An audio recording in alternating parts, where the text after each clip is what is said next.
Hello, everyone, and welcome back to session 136 of Pokerole. Welcome back, viewers, both older and newer. Welcome back, Tara, for instance, who has revisited, now seen Tucker as their Maeda form for the first time. We are coming back, and we're going to do a dungeon crawl today. Those are a nice treat, and I think there's quite a bit that we're going to see today, most likely. But before we begin fully, if you like the video, do think about giving it a like. If you haven't followed over on Twitch, consider doing that as well, as it does help us immensely. We'd honestly love to have you. We're trying to reach a partner.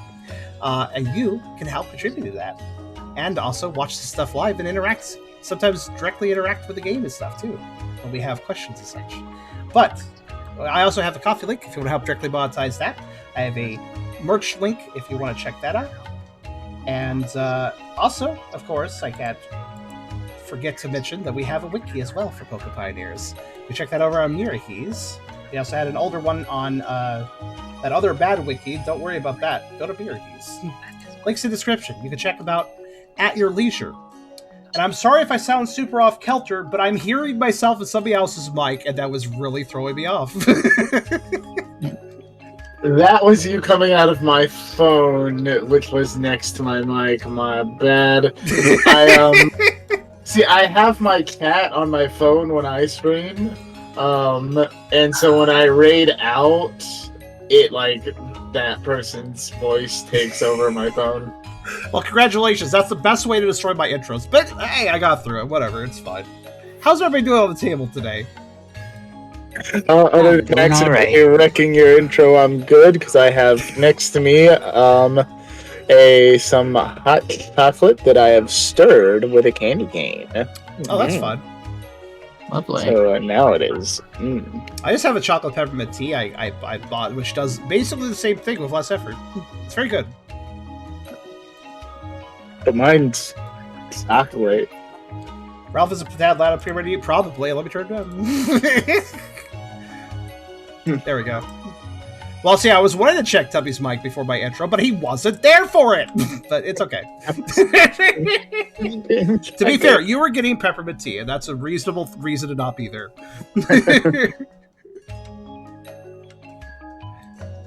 Oh, it's a base of almond milk, not of... That docks a few points, but I'd still drink it. Ooh. I know some people love almond milk, though. I prefer cashew. That's a bit different. I didn't know you could do that. You can make milk out of any nut, really. I guess so. I do hope everyone is having a good day. I am a little harried, admittedly. My AC is not working. I probably can't sleep in my bedroom right now because I need that to keep the room cool. So I am going to sleep in my dog bed in the living room. Yes, I have that. Nice. Which is a good alternative, mind you. Yeah, I heckin' I've not been feeling great. I've been sick. Oh, I'm sorry to hear that. A number of people are, actually. I've been learning. Winter coming on, snow coming down. It's been flurrying a heck a lot over here. Brings on people's sickness sometimes. I do hope everyone stays warm and well. I'm staying too warm, so I don't have to worry about that. Yeah. Oh god, earlier today I felt like I had gargled sandpaper. It was so hard to talk. I'm sorry to hear that. I'm glad you have the tea then. Fortunate then that Ralph's voice isn't too different from yours, so you don't have to strain it too much. Yeah. I just, sort of talk with the lip and put the tongue at the top of my mouth. I'm doing well as well. By the way, am I imagining things? Was this diamond here before? Am I? Oh no, I played with the stamp. I don't know how to fix it though. Wait, what is this? A stamp? That's a stamp? Yeah, it's a stamp. What? What? Like a decal? You have perplexed them. Yeah, I am confused. There's a button to delete all decals, but I'm worried to hit that. This is all detail. Okay, hold on. Maybe if I pull out like a Let me pull out the I don't eraser. think and anyone's stamping anything. Oh no, the decals are just a thing. It'll show you if you click decals. Oh, there it is. Yeah, is this? We're talking about the triangles. This Mhm. thing here. That's a decal. I could just delete it. Here you go. That. Oh, Wow. I didn't know that function existed. I never messed with it. The amount of Weird. panic Charm went through in that Oh, like no, that little wasn't- instant of time. Oh god. No, I wasn't actually panicking. I was just more like completely flummoxed. Actually, is probably the better emotion to use. Dude, what is I'm that good thing? at confusing people. Yeah, I I was remember like, that wait, island off the coast of this continent. I do not remember this being on the map. We should probably begin. I should probably recap us, actually, since we've already begun. Yes, if you're all right. Assuming I did my intro right. I was really thrown off for it, so if I forgot anything for it, I'm sorry. Watch you the other haven't. videos for it. No. It's fine. Right. So, last time was session 135, the Temple of Stars. After everyone finishes their activities, they go to sleep for the night. Rida had a dream of recalling a companion of theirs, who had always been the older and stronger of the two of them. They recall as someone was directing the two of them towards a door, explaining how they were to be introduced to someone. However, all mentions of name and physical appearance end up obscured by static, no matter how familiar Rida felt them to be.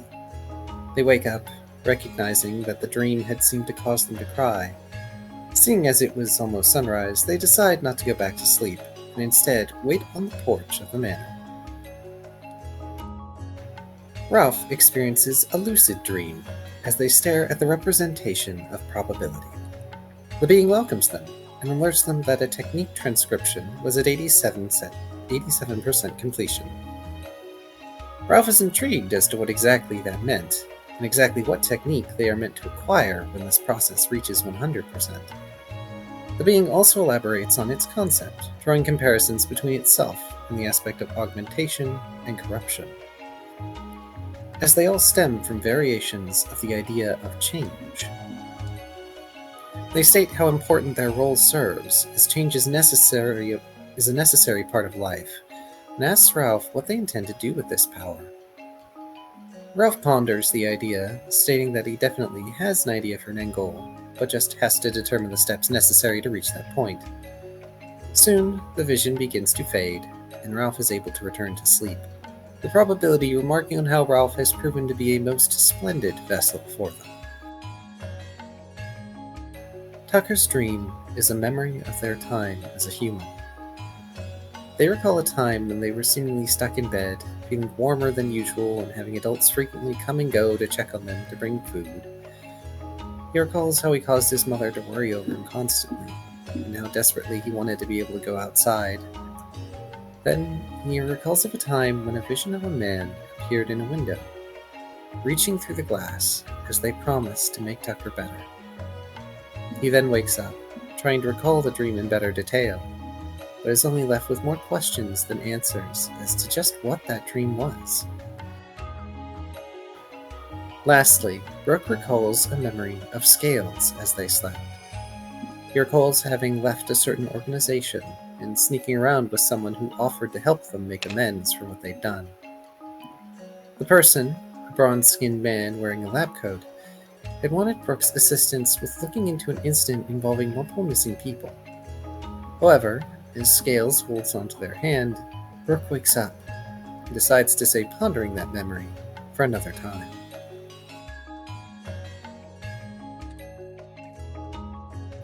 As morning arrives, everyone briefly mulls over their memories, Ralph particularly wondering just what exactly the new technique they were expected to get could even be.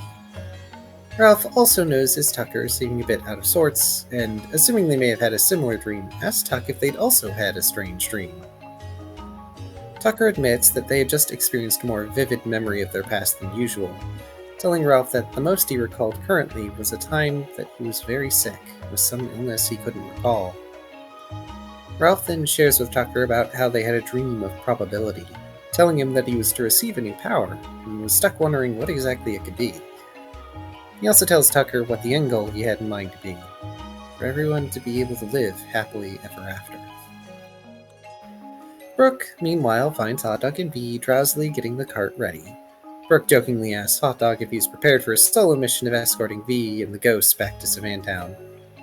V tries to argue about how they were going to get the cart from Savan to Sea Spray, only for Brooke to recall how, since they had a break in Savan, their contract to escort V to the manor and back was valid for leaving and returning to Savantown.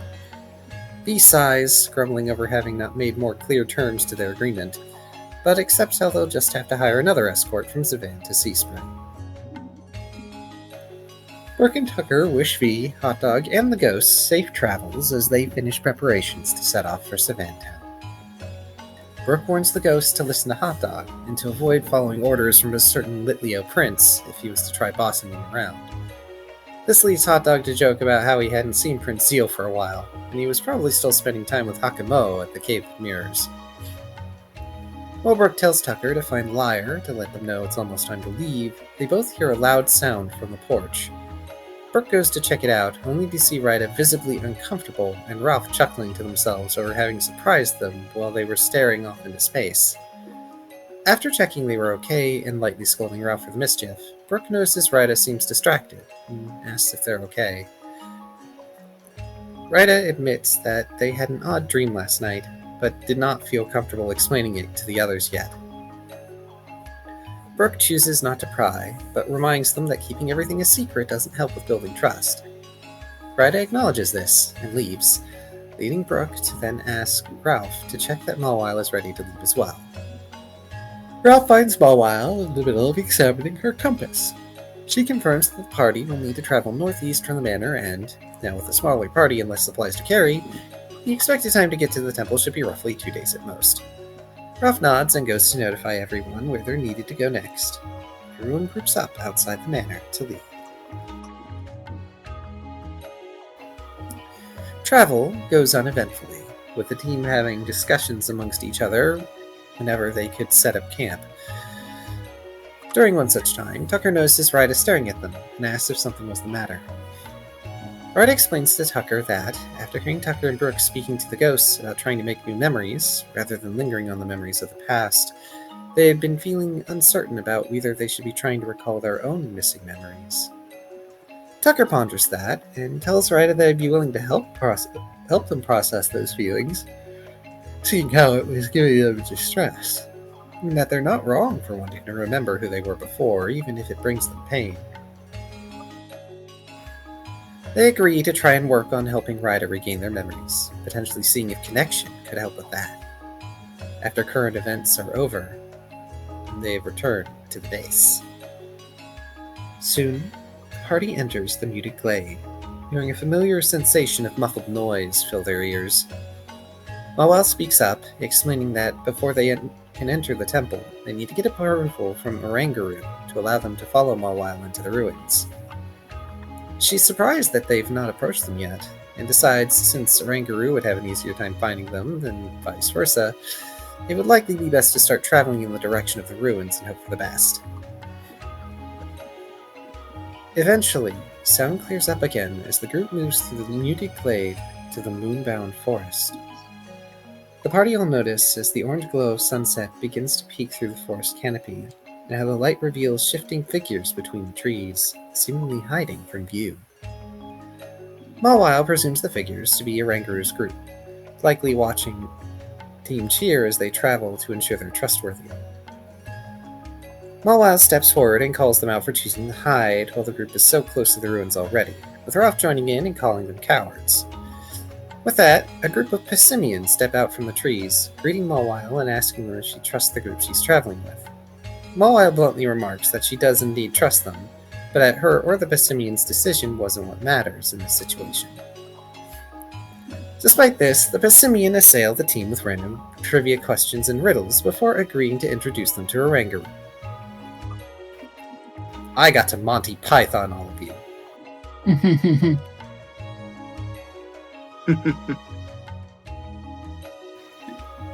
The party are taken down a path until they reach what looks to be a small village filled with various huts made from gathered lumber.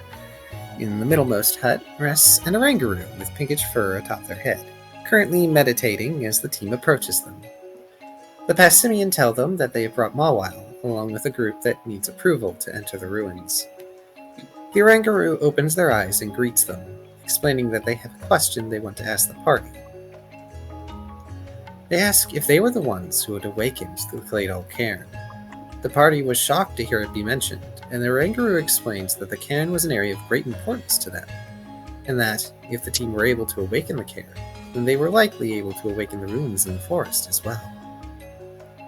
As such, they grant the team permission to enter the Temple of Stars. On the way to the ruins, Oranguru explains to the team that it was the duty of himself and the Pessimian, as well as their past generations, to watch over the temple until the time had arrived that someone would be able to come and awaken their ruin. Rita asked them if it was truly so important to try and protect such old ruins, to which Oranguru explains how, for some, understanding the past is key in helping to determine how to move forward. Oranguru also curiously asked Brooke about how the Claydol Cairn looked when they visited it, taking great interest in how Brooke describes the ruin. He explains that he believes the cairn and the Temple of Stars to have been made by the same creators, and he was curious to learn if its structure matched the descriptions within the temple's texts. Brooke gets a feeling during the discussion that Oranguru may be more aware of the situation than they were trying to suggest, but decides not to pry on the matter. Eventually, Oranguru announces their arrival at the temple, as the team sees a large cylindrical structure with a dome on top of it. Ralph, Brooke, and Tucker are able to recognize the structure as a rundown observatory that had tried to be preserved via Pokemon. As the group discuss what the temple actually is, Oranguru and Mawile approach a metal door with a star insignia engraved upon it. They explain that the front door only opens automatically during nights of the full moon, so the party will have to wait here until nightfall. Ralph tries to hypothesize what could have caused this, mumbling aloud how they presumed the door to be added later, seeing as how it seems notably intact and uncorroded compared to the rest of the structure's exterior. Oranguru signals for the Pessimian to spread out and gather supplies, while everyone waits for nightfall, then goes to sleep. Rida uses the opportunity to notify Brooke how they feel suspicious of Oranguru and the Pessimian's current behavior, which Brooke expresses some agreement with. Brooke also lets Rida know about what had happened during the exploration of the Claydol Cairn, as Rida was unaware as to what happened. The team passes the time with idle conversation and examining the outside of the temple to try and gather more information. During such attempts, while focusing on the door, Ralph notices how his star metal piece is having a very strong reaction to the temple and alerts the rest of the team about it. Tucker also alerts the others that, while looking around the building, he found that a number of markings of stars and moons along the walls of the building, all intact and seemingly well taken care of, except for one on the opposite side to the door that bore the same star insignia that the door does, though seemingly forcefully made over the mark of a full moon, rather than it being a natural part of the structure. After enough time passes, the group all wait with Mawile by the front door as the moon rises and the door starts to open wide automatically. The group watch in various levels of awe, and Oranguru wakes up to the sound of the door prying itself open.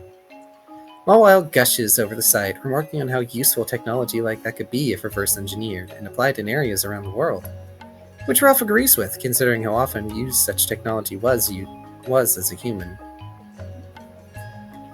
Oranguru calls for the team to go inside, warning the team that they have roughly 2 to 3 days to complete their exploration of the temple before it shuts for another month, and, on Brooke's order, they all step inside, seeing the distinct yet all too familiar sights of human architecture and technology.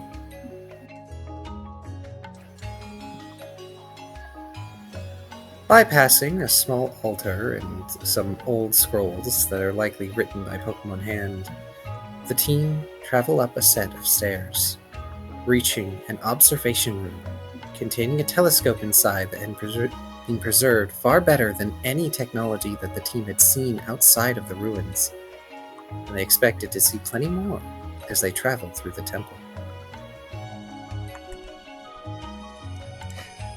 Thank you for that reading. And I will express vocally, hello, Raiders. I didn't want to, of course, interrupt our recap, but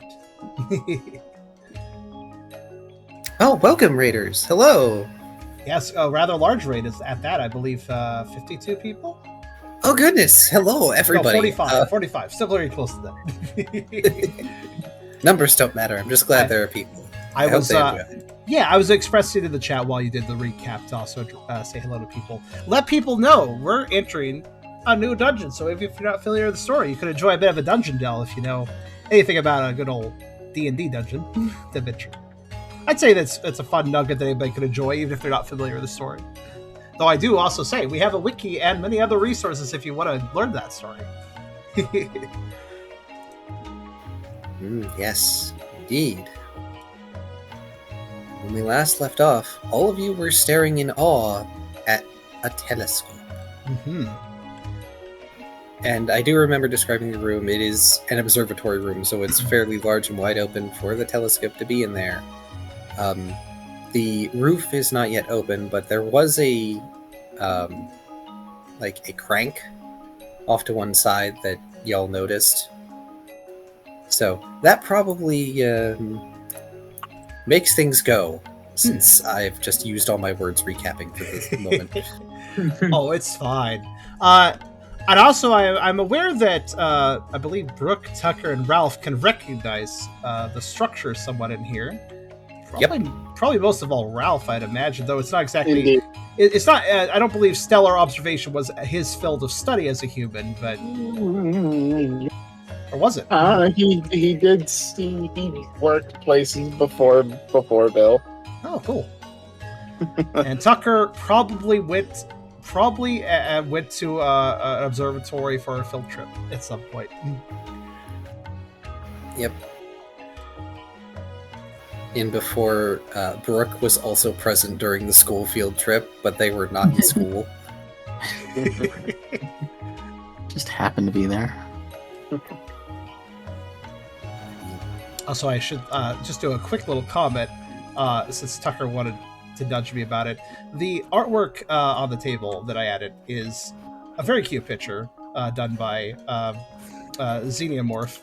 Reese commissioned it, and Tucker would like to note that is probably the weight he's going to shoot for in this campaign later, once he recovers from the weight loss his evolution caused. That is probably, like, it's the first... He really appreciates this picture because it's more realistic, I guess, in his terms.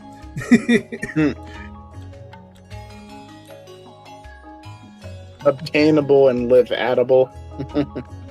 Yeah. And all the more Long-term solid goals. to serve his role, as he does kind of want to be a guardian type as well. So, But that is for the future. the future. But for now, Future. unless the observatory has a ton of food, it is not going to come up right now. And I'm assuming the observatory doesn't have a ton of food, which is kind of important because you definitely got to get out before it closes. There's a reason that Orangaru had the Passimians get supplies. Because Orangaru also made mention that when day comes, the door will shut until night again. Indeed. You guys only have a couple days before it shuts for a month. And a month stuck in here is probably not a great thing. You Even will if it's probably not cool. survive. Yeah. Oh, I mean, we can use make your own door, which is throwing metronome until I blow up the wall. I used that move once. You use the move make your own door. Yeah, recently. Oh yeah.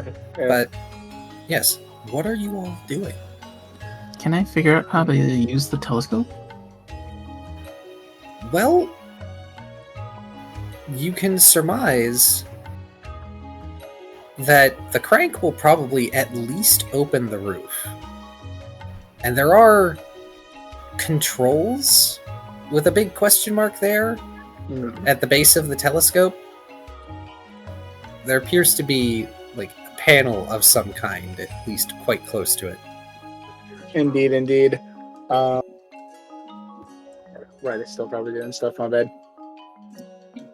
Oh, right. I should mention that There is another stairway that leads back down on the opposite side of the stairway that you guys came up through. But there was that... words, sorry. But that one, as far as you can tell, is not connected to the entry room. Because the entry room only had the one stairway. I get you. So it's like 2 staircases on either side of the semicircle, you want to say, going up to the room, but one is where we came from, that obviously only had one door, and the other leads somewhere else. Yes. Indeed. Explanation. It is also relatively not well lit currently. Yeah. Let's see if I can't open up the hat or the crane. See if it's still functional. Alright. Go ahead and give me strength, Ralph, which your belly drum is no longer active at the moment. Yeah. Yeah, it was a good while ago.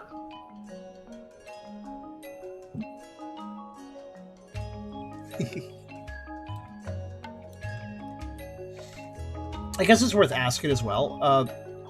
Is it laid out like an observatory would, like you'd see it in the human world, or is it a little? You say it's also a temple, so I assume it's a bit of a hybrid situation. For what we could see so far, I mean. First off, I will say, Ralph, you can crank it. It's going to take you a hot minute to get the roof entirely open. I'll go for about halfway. Well, yeah, you don't need it entirely open. Also, I will answer Tucker's thing in a second. As Ralph cranks open the roof, it groans and rumbles, and slowly this crack of night sky graces your vision and starts to bring this filtered blade of light into the room to allow you guys to better see. Which does help Tucker, who's sort of observing things. There appear to be numerous, like, bookcases that are lining the walls to an extent.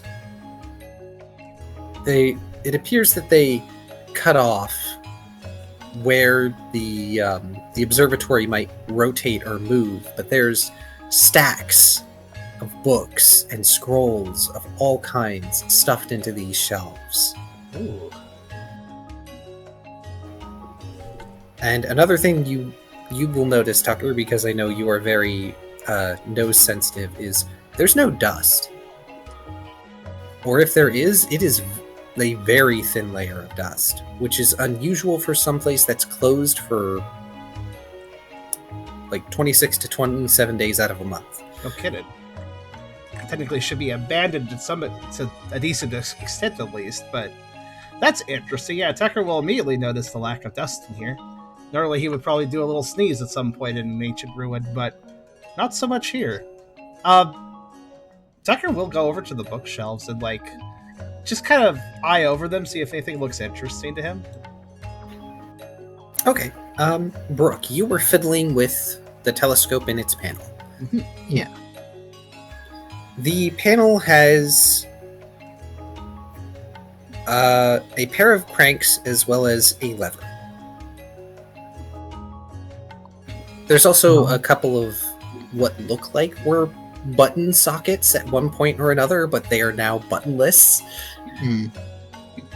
Probably because some Pokemon thought they looked shiny and took them.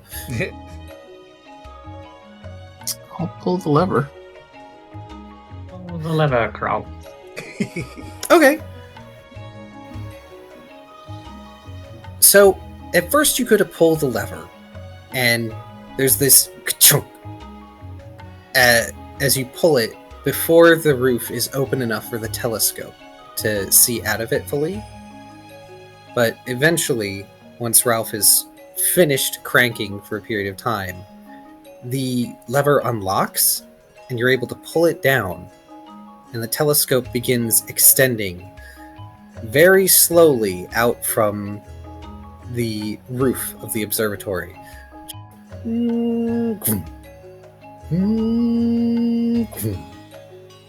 Piece by telescoping piece. Outside, the Pessimians are having a party of it because they are seeing the thing working.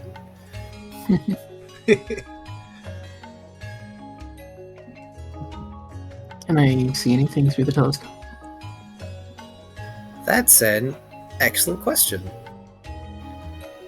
Go ahead and roll me an Insight Survival Alert.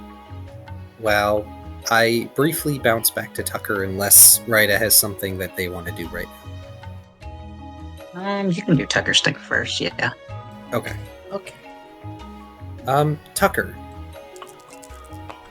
You notice that there's a number of books that are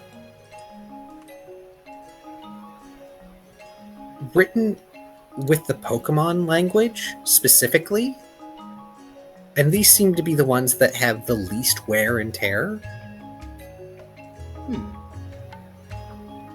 But the shelves that are closest to the opposite staircase are the ones that are written in human. There's at least 2 bookshelves that are completely filled with human books. And only human books.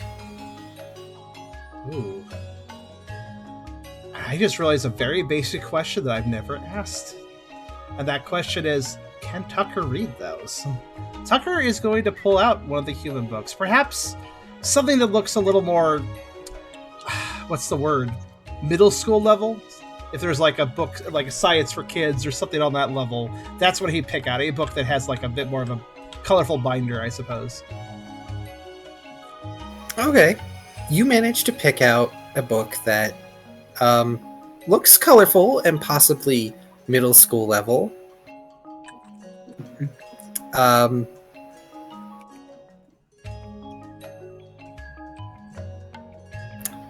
Chat, give me a region. Like a Pokemon region from the main games. So Alright. I told you, Galar always wins.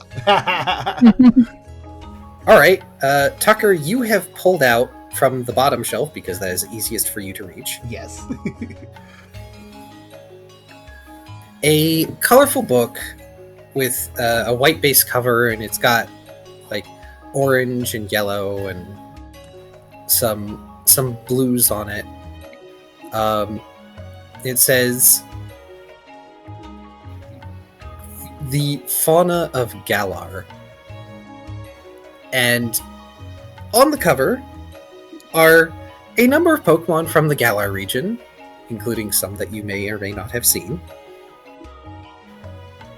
Then when you crack open the book, and it does crack, by the way, the spine makes the crinkly noise that old books do. and it's one of those covers that was like laminated, so it's fairly well preserved. Words. Just words. Big walls of text with the occasional sketchy looking picture in a corner. This is a Pokebiology book. Ooh. I do wonder, I don't believe we've had an encounter with human language in this campaign. You haven't really, but also you guys had to kind of learn the Pokemon language just a little bit, at least the written one. We did. Took some getting used to. And we're So still working on that too. So here's the answer for you, Tucker. You can read it. Ooh. It's just big words. Hey, Kyrio. Yes. Thanks for that logic point suggestion. You're welcome. And I'm going to let Tucker struggle to read a biology book while I go back to Brooke. You peer, Brooke the Croconaut, into the telescope. And to your disappointment, while you can see the night sky at the moment, and it's not really pointed at much of anything. You can see the stars as they start to appear, and things are getting darker and darker. What am I talking about? It's not sunset. Sorry. I have storyteller brain. It's okay. Moon eclipse? I yes. don't know. What would that do to this place? It would be shut. Mm-hmm. It would be shut. But no, you see the night sky and stars, but unfortunately, you can tell that the lens is nicked and scratched in places. Or at least one or two of the lenses that are a part of this telescope. Because unfortunately, Pokemon do not necessarily have the tools to replace or fix such a delicate thing. It's not preventing you from seeing anything, but it is obstructive. Okay. Currently, it's not pointed at anything. I'm gonna fiddle with the dials now. See if they do anything. Well, that's easy. One crank makes the telescope go up and down. The other causes it to rotate, and thereby causes the entire roof to rotate with it. Ooh, fancy. Ooh. Yeah, the roof rotating one is much slower than the up and down.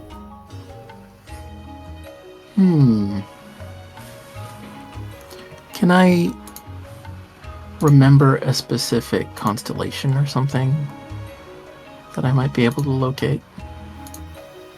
You may attempt.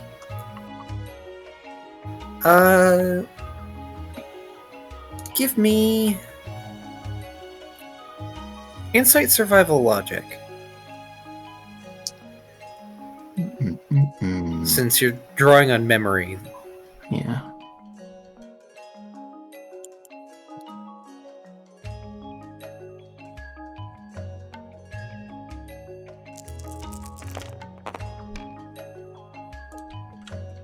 Not great. Oh. I mean, everybody knows the Big Dipper. Or, you know, if you wanted to see something bright, you could always turn it at the moon. It's true.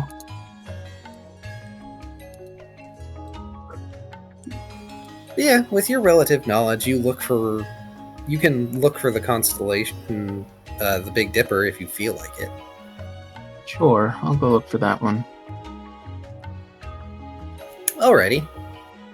Well, as Brooke is searching for the Big Dipper, with a giant, way too powerful telescope for such a task, Orangaroo slowly makes their way up the stairs. Ah.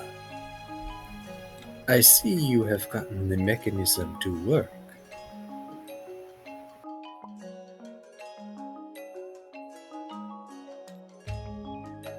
I don't know what... Look here, you! I don't know that there are constellations that are different in Pokemon World. I'm sure there's some constellation stuff in... Yeah, there's constellation stuff in some of the games. I don't know, personally, but I'm sure one could probably do a video on that. The equivalent of the Big Dipper, then. The big Rayquaza. Indeed. The Orion constellation has 4 arms because it's a Machamp. I missed whether or not you said this place had lights, like power. It does not appear to have power, or at the very least not lights. The most light you're getting at the moment is through the roof. But the telescope itself seems motorized. Correct. To an extent. Mm-hmm. Note that all the movement that you guys have seen thus far has been powered by rotation of cranks. Mechanical. That is fair. It's almost like whoever built this place knew that electricity would not work forever. Intriguing. Yeah. Backup. think I'll approach Rangaroo.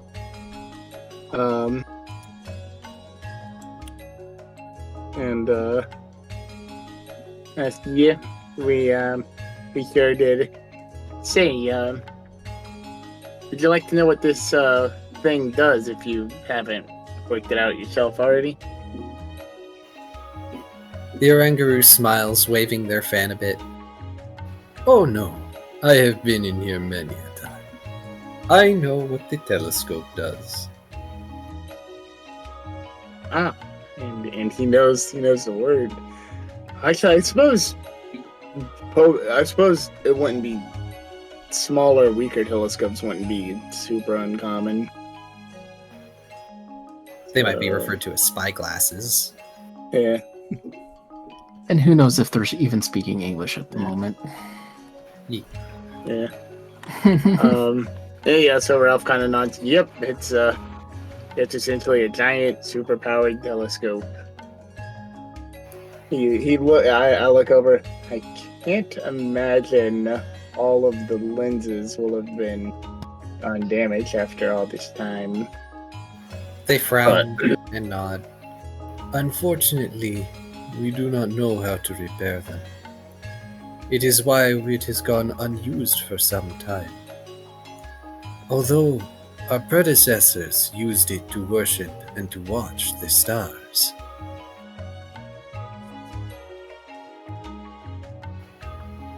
Brooke is still trying, though. I think for a moment on how to ask this in such a way as to not name drop the thing that we're not supposed to name drop. And I'll ask, you ever see anything like a star, but not quite the right color, or maybe it moves across the sky more quickly than the other stars? What was that, Kyrio? Oh, I was going to say Brooke is still trying, even if the lenses aren't. You're eventually going to be able to find the constellation. Okay. So, at least there's something familiar. Orangaroo considers Ralph's question. They're using their leaf fan to cover their mouth, hiding the lower half of their face, as they look over to where Brooke is peering through the telescope.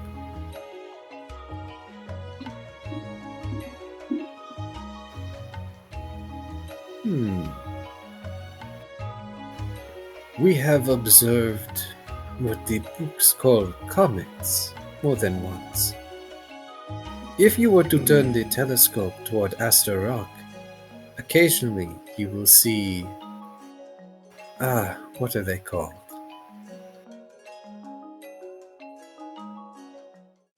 The Minior. They often fall upon Aster Rock and rise again from there. A fascinating sight, seeing stars rising rather than falling.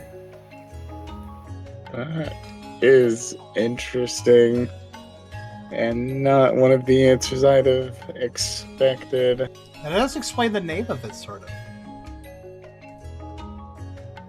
But, nothing in the way of a slower moving, perhaps awkward colored star. Awkward color? Did you perhaps have a hue in mind? Never mind. Essentially, I try to ask, have you observed the dead star, without asking, have you observed the dead star? Ralph's over here like, dang it, I'm being too obvious about this. Or how else would you describe a satellite to someone who has no incollection of what a satellite is, other than a large star or a star that's not quite the right color and it moves across the sky more quickly than the others? This is a metal drifting through space. Yeah. Yeah, but you can't see that from, I guess from that telescope you could, but...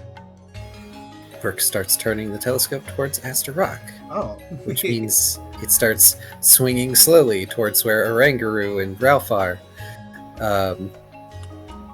Oranguru smiles sympathetically. Perhaps someone saw it and it placed it in our records. My predecessors may have viewed something I have not, that I do not recall. That's a good question. Or that's a good point. Oranguru motions with his fan towards the other set of stairs.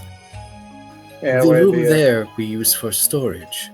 Old records, especially those written about the stars, are kept there. If That you could are be more good interested to in know. religious teachings, the antechamber is where you will want to go. Yeah, I'm gonna go where the records are and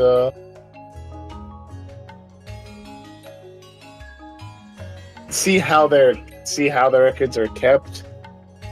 See if they're kept by like category or by date or what. Because if any place might now that we've learned a while back that the Dead Star is in fact a satellite, if there's any place that would know more about it and maybe not necessarily that information would have reached all the way to Mewtwo, it would be here. Okay, we will get to you in the records room in a minute. Ryda, is there anything that you are doing or want to do? Ryda was going to investigate down the stairs.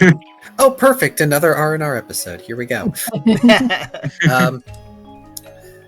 So, before we do that, Liar is currently staying near Brooke because they are fascinated by this enormous thing. And if Brooke lets them, they will definitely look through the telescope. Yeah, Brooke will let him. After I move it, I guess. Liar is so excited. I'm not even going to bother trying to vocalize all the gibberish words that they are saying right now. They are very excited and happy, dear. So they just occurred to me. If those two going downstairs makes it an R&R episode, I guess the trio would be a BLT episode.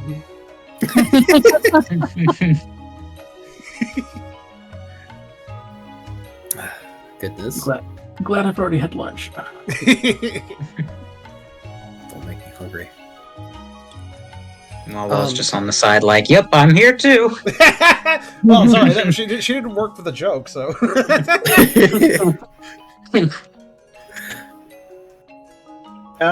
So Mayo.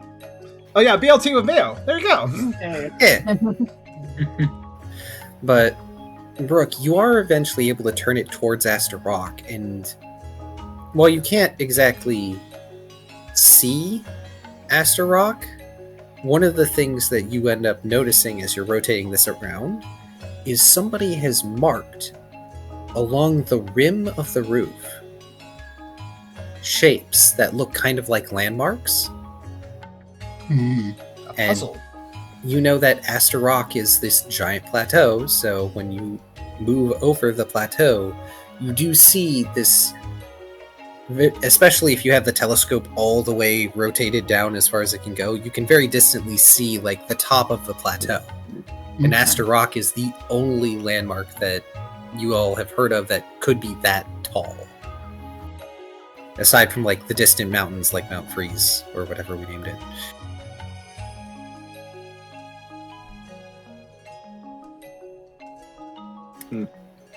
Do I see any shooting stars? You do. You see several multicolored shooting stars shooting back up into the sky. Brooke will let Liar observe. Liar is happy as steer right now.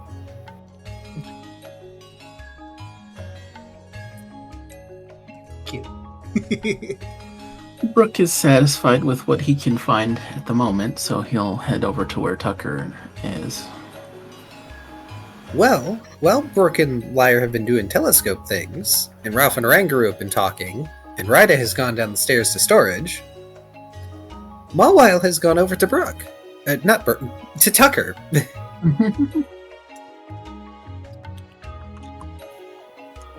What are you looking at? Oh, I think it's an old human science book for the Galar region.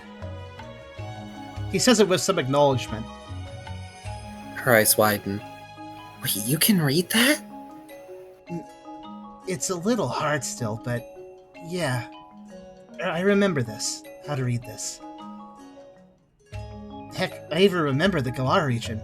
I mean, I don't think I was ever there, but I remember the word. That is amazing! I've been trying forever to figure out this writing. I mean, I can only come here once a month, and it's been a while, so I haven't had the chance. The fact that you can read it is awesome. Tucker just looks a bit bashful, like he didn't know he should be proud of himself over that, but now he does look a little happy about that. She sweeps her arm up towards the bookcase. I haven't been able to read through any of these books on any of my visits. With Tucker your kinda help, looks we them might be able to get through some of them. Tucker looks them over. Some of them might be past my level, possibly, but I could try. Well, I'd settle for you helping me to read them. Tucker gives a nod. I could try my best. If it helps you, that's great. We promise to be gentle with them, she calls, voice echoing across the observatory. Orangaru just waves his fan dismissively, as if he knows she's going to be careful. There was actually a good question in the chat, and it's relevant here. Does the book mention Dynamax? No. Interesting. A good question, but also no. That would more be a phenomenon related to Galar solely. It would probably have its own book if it's anywhere. As long as he has Marwell's attention, he'll just start reading random bits of the book he's into. Honestly, he kind of opened the pages randomly and is just picking through the entries. He's mostly focusing on details about the region, even though it's about the biology of Pokemon, as he seems kind of interested in remembering things about the world itself that he was once a part of. I mean, to Mawile, this is all history that she is now learning, so she is fine with it. Tucker happily gives a bit of a story time on the history that he can read and remember. Find something interesting. Brooke's gonna walk up at this point. Tucker is gonna acknowledge. Oh, hey, Brooke. This book's about the Galar region. He kind of pauses there to see if Brooke has any recollection. Brooke is only slightly surprised. It's like, oh, I suppose that makes sense. Mawile here apparently can't read these books, but I can. Can you? He kind of lets Brooke pick up the book if they want to. Brooke will take a look. Yeah, you've got enough logic to remember human. He kind of skims it a little bit and says, yeah, I can read it, but I was never really a science head. Tucker kind of laughs. I think I remember some trips and enjoying it, sorta. There's a lot of books on... Well, he kind of scans back at the bookshelf. A lot of things from the looks of it. I'm surprised they're all still in one piece. Not even dusty, he makes an observation. That would be the tireless work of our predecessors and ourselves. While you are guests here, the Pessimians are going and getting supplies, so that you may stay within the temple if you so choose. At least until it is time to leave. But most times when it is open, we maintain it. That is why there is so little dust. And since it has been many a year since we have opened the roof, the elements have not gotten in. The worst wear so far has been to the scrolls down in the antechamber, but that is because you cannot close the door manually.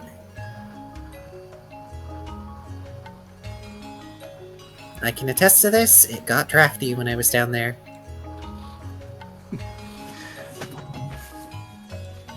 Brooke will put the book... Well, he'll give it back to Tucker and look through the shelves himself. Tucker will continue to read randomly about plants until he has other pressing obligations. That is Flora. This is about Pokemon. Oh, sorry, fauna, yeah. Sorry, Beerus used that word that I always mix up with the other word. Brooke's gonna look for... maybe... space travel? Ah, I see. Alright, give me an insight survival alert, and let's see if you can find you a space book.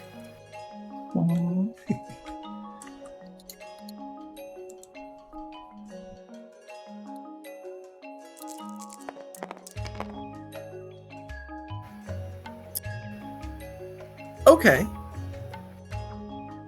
You do pick out a book. Hey Ralph, I've got a big question for you. I suspected you might. One, what is the name of the space station in that city? And two, was there a name for the project you worked on? It was... I don't know that it had a specific name. I think it was just named after the city. Which I will... Wait, you type that in. I can find it.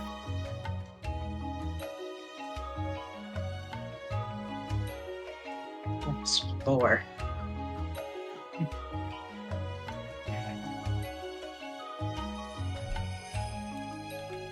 I should note also, as a little reminder, Tucker does have dark vision, so if the light's still too dim to easily see something getting his attention for help would probably be a good idea.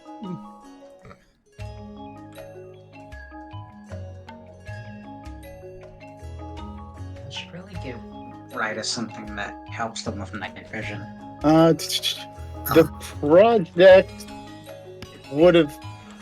what would it be called when it's kind of hush-hush? Probably... I want to say that we gave it some cool nickname like Psycho Track or something. I don't know. Ah, alright. So, Brooke, you pull out what looks to be a bound series of documents. The binding says Moss Deep Space Center Project Sidetrack.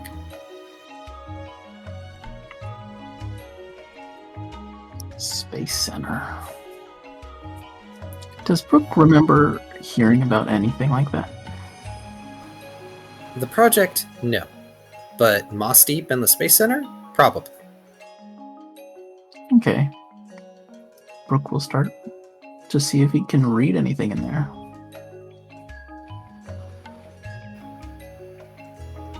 Well, one of the striking things about this compilation is it appears as though some of the pages are literal photocopies of documents with that, like, photographs paperclipped to them. You can even see the paper clips in the scan.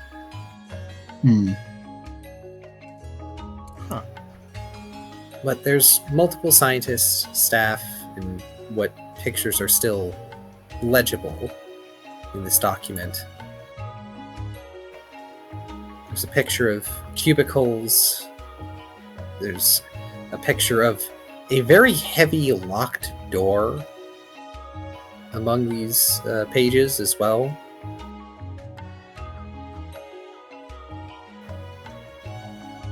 As well as a picture of several computer screens, one of which has a rotome face, because of course it did. The last picture towards the end, if you're just sort of like flipping through things, Yeah. shows two people. N and Bill shaking hands. Ooh. Ooh. I think Brooke is going to tense up a little at that. In the background, they are accompanied by what look to be several lab workers, is a good way to put it. You know, lab coats complete with the IDs around their neck on lanyards.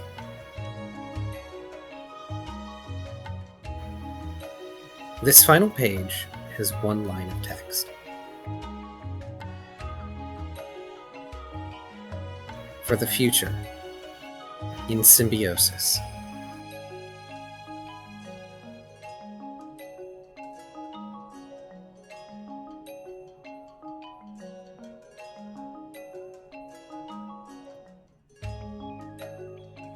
Brooke's just gonna look at the picture for a bit. I have a question. Is Brooke titsing up and then just like staring at the picture? Is this sort of obvious to Tucker? He's right next to him. Oh yeah, it would be. Okay. It would be obvious, but Tucker is also distracted Yes. reading to Mama.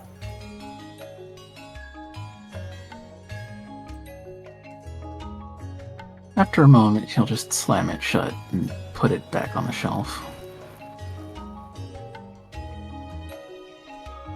Not even gonna read what it was for, are you? Nope. Someone else might, but not me. Fair enough. That will draw Tucker's attention, though, slamming the book shut and stuffing it back in the shelf. I think Brooke's gonna say, well, I'm gonna check on Ralph and Indeed. head downstairs. Cool. Okay.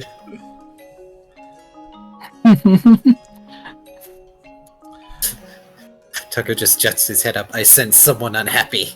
Well, see, what I was seeing was that Tucker was just kind of reading random entries to Marvel, but after a little bit, he'd probably get a bit bored of that, so he probably would have definitely noticed Brooke's actions to at least a little bit of a degree.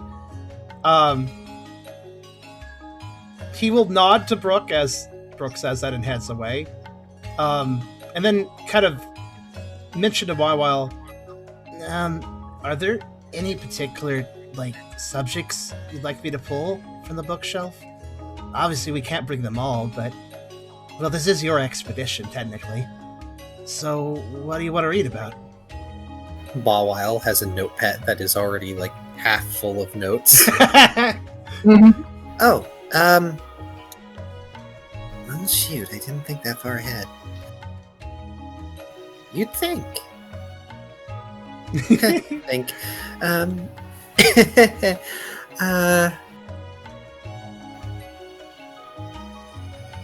She pauses and her brow furrows as she looks at the bookshelf like it's suddenly a very intimidating prospect. She has to choose! Oh no. While she It's thinks, confused. Tucker will idly pull out raise his paw up to the book that Brooke put back. Even without the dust, it's kind of obvious which one it is. It's not put back quite as well, I'd assume, since he kind of did so hastily. What is the book? Wait, did the book's binder, its title, what was it again? Moss Deep Space Center. Project Sidetrack. Okay, I need to do a quick little search. Moss Deep is which region? Hoenn. That is the Thorn Reeds. All right. That's a mildly relevant detail. Okay. Hoenn. Yep. All right, then. I might not remember the names of all the cities, but it's one of my favorite regions. It is a cool one. It's also not the one Tucker came from, so he's not going to immediately recognize Moss Deep. But he'll pull the book out. And bitch to Mawile.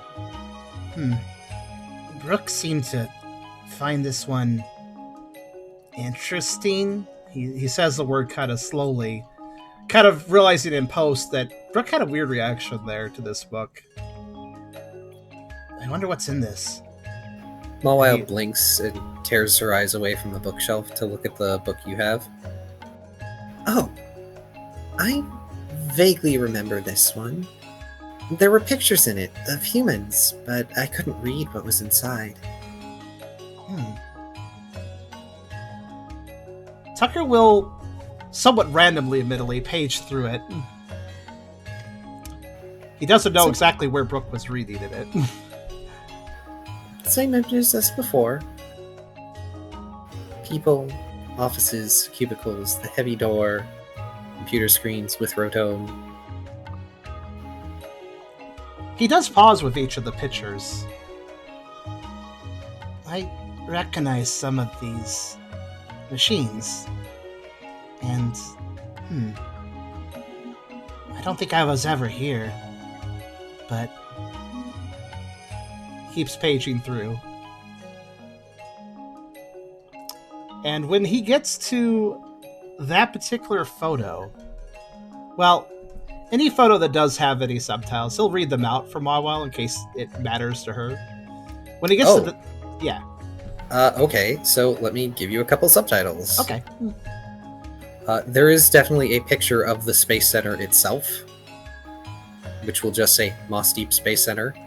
Most of them are just short blurbs of what they are.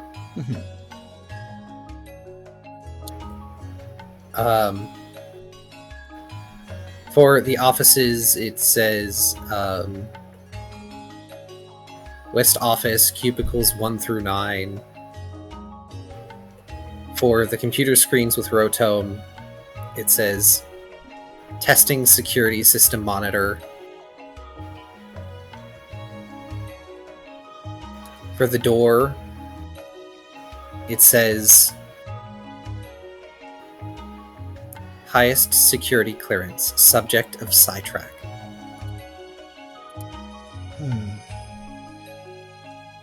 Tucker probably doesn't understand every word he runs into in this, even with his knowledge of human, given that this is probably written for and by adults. But he does make mention to Mawile. It seems like this is about a project sidetrack. I wonder what that is. Moss Deep isn't a place I'm familiar with, but Space Center. It must be a place that studied space. Probably. He kind of shrugs, not really knowing too much about that. Mawile tilts her head, putting a hand to her chin. What were you going to say? Just when Tucker does eventually reach that particular page of where it says In and Bill. What did it say exactly? What was the subtitle? To the future in symbiosis. Symbiosis. He kind of says it out, but doesn't completely understand the word. That's much as obvious. I wonder who these people are. They must be important. They're named. Tucker looks hard at the picture and at the names. Wait a minute. Bill. I don't know if it's the same one, but I think he was really important for... I learned about him. He created a story system, I think. Really? That doesn't seem... Well, okay, so storage systems are important. That's how our libraries are organized. Tucker rubs his chin with his paw. This doesn't look like something that involves space. I mean, I thought it was a weird little book, but if this is supposed to be from somewhere that involves space, this doesn't look like it does. There's no pictures of the stars, no telescopes, no nothing used to observe the night sky. If it is the same Bill, I think he was really smart. So I guess whatever this project was probably used his brain real good. But maybe we should research this one more later. Agreed. This seems like something we need Ralph for. I bet he can read it too. He might know some of the words here. There's big ones. I don't think I can quite read them. Malwile nods. She's also staring very intently at the N and Bill picture, but she's not staring at N and Bill. You know, N's a weird name. I wonder who that is. Oh. Yeah, I guess you're right. N is more of a unknown? Well, anyway, let's move on to another book. Here, I'll pick one for us that doesn't look too hard. Tucker nods, and he stores this Moss Deep book, as well as the Galar book, because he was having fun reading it, into his bag. Their bags are going to be stopped. I hope Mawel brought bags. A Rangaroo teleporting behind you. Oh no! Kyrio, no! Oh, he left. I see. I assume that was Discord.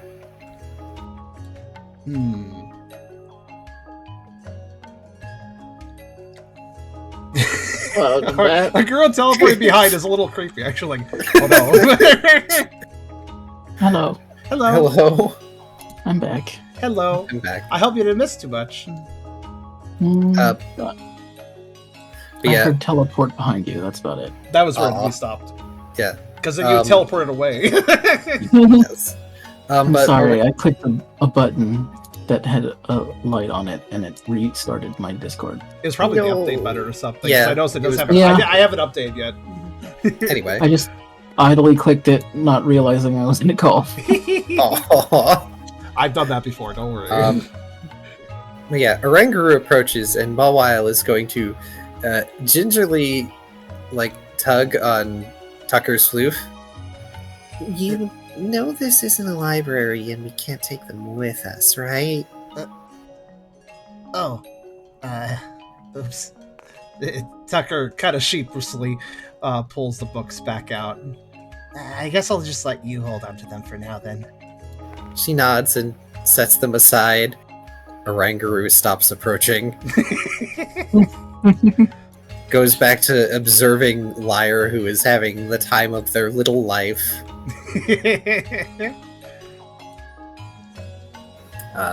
But I do believe it's about time we go down to R&R. Yeah. We've been away from them for a little long. So,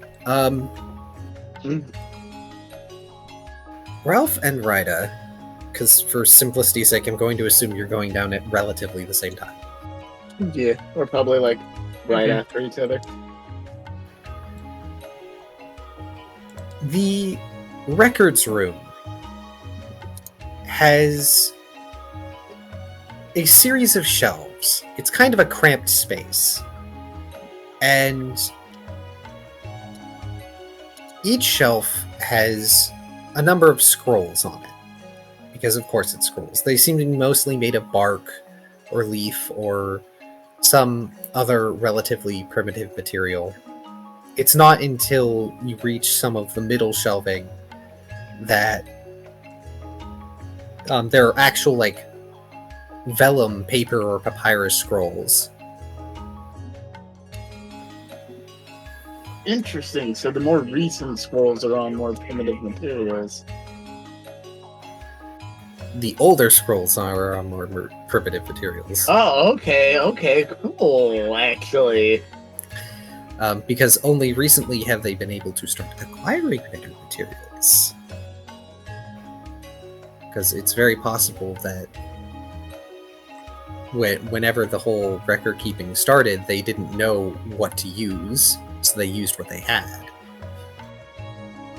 But to answer Ralph's question on the sorting system, it looks like each shelf is sectioned off, and each section is marked with a name in PokeScript. It looks like they sorted this by whoever the record keeper was. So it is effectively sorted by date.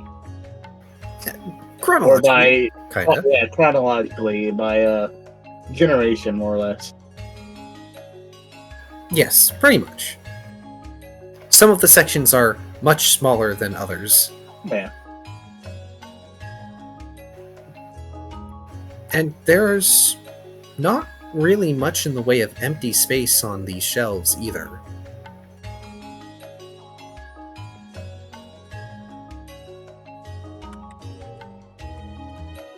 I think turning back to Ryda, I'll mention in a low voice as to not be overheard. So it's just this NPC's creepy enough to like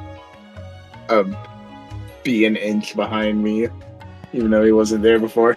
But I mentioned to Ryda in a voice as to hopefully not be overheard. Yeah, if any place we've been to so far will have observed the dead star, it'll be this place. I see.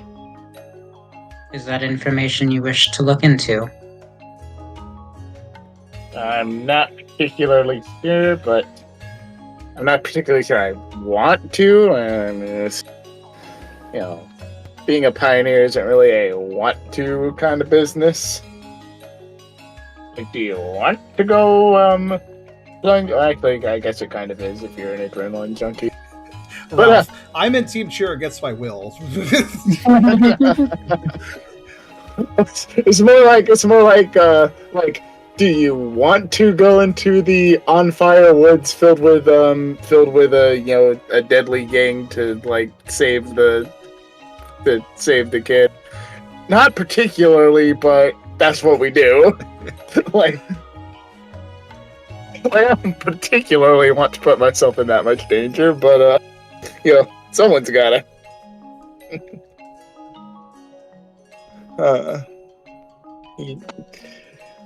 But yeah, no, I'm not particularly looking forward to what we might find about it. I'm thinking we had satellites, obviously, when I was human, but no super, any waves his hand, intelligent one that could have caused so much destruction, I don't think. So this would have been after my time. In any case, he's just gonna sort of, I suppose, start very gently at the back, and actually, should he start? Actually, he's about to start from the most ancient, but he decides, no, start with the most recent, because it adds the best chance of the information still being useful. And he briefly describes to Ryda what the Dead Star would have been described as. They would have described it as like a star that moves in such a way. Some of the older texts, and he's trying to keep it as low as possible, might describe elements of the satellite itself. It would have probably been cylindrical, but it would have been made of some light metal, probably painted gray or white. He does his best to hastily describe a satellite in details that someone who was not once a human can understand. Ryda gets the picture. Yeah. And so yeah, Metallic I machine. yeah, that floats in the sky. But the more recent records might not have been able to see that good. But yeah, if there's details on where in the sky they saw it, or if they saw something being up to it or being down from it, you know. Ralph, as you're explaining this, you notice that there is one series of shelves at the very bottom, towards the back, as you just sort of end up seeing over Ryda's horns, with stone tablets. Interesting.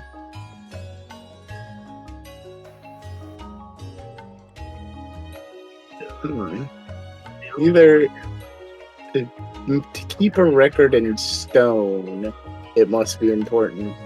So, reasoning that, gonna put down the current score is looking at and investigate the stone tablets. Huh. These are written in stone. It must be something more important. These tablets, Perhaps older. finger guns to Ryda, because these tablets are written in hieroglyph. They're not written in unknown script, they're not written in Poke script, they're not written in human, they're written in hieroglyph. Huh. Can I surmise if it's the same language as the Claydol Karen artifacts? Go ahead and give me an insight smart logic.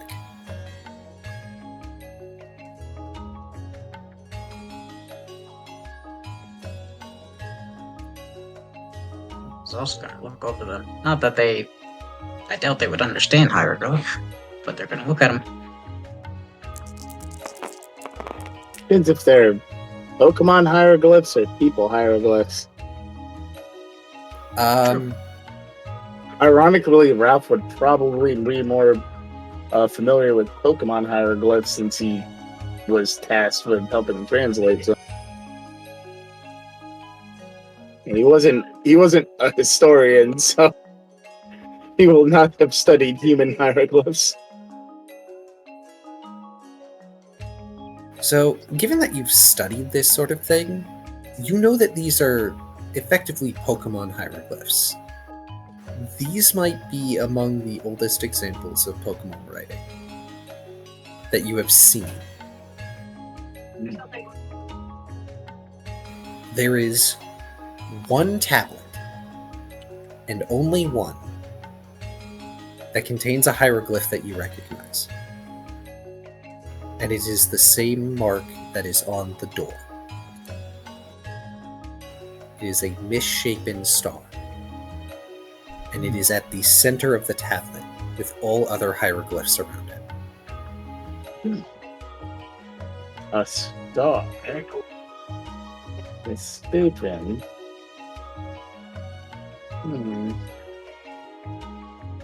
Rummage. I have an idea. Wawa has a notebook and a notebook and a charcoal or some such.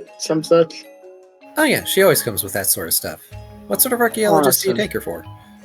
Awesome. I'm going to transcribe this. I'm going to go and ask her for a piece of notebook and a charcoal, because I am going to leave the tablet there just for the sake of not moving it more than I have to.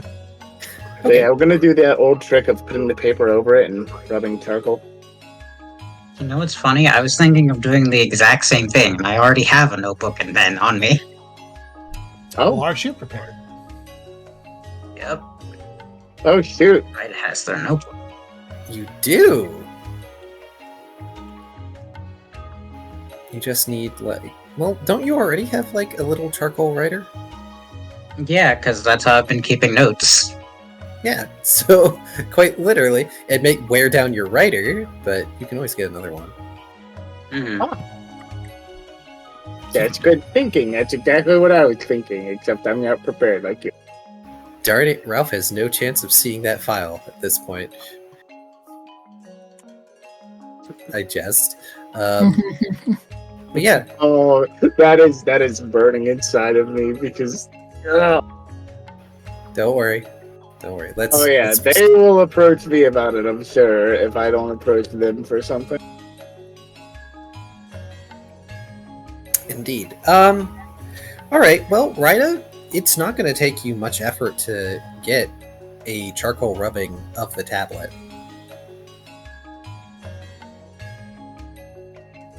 Sweet. They'll be sure to make a little bookmark in their book to keep that memorized, and probably they'll do 2, one for their book and then one to rip out and give to Ralph. Excellent.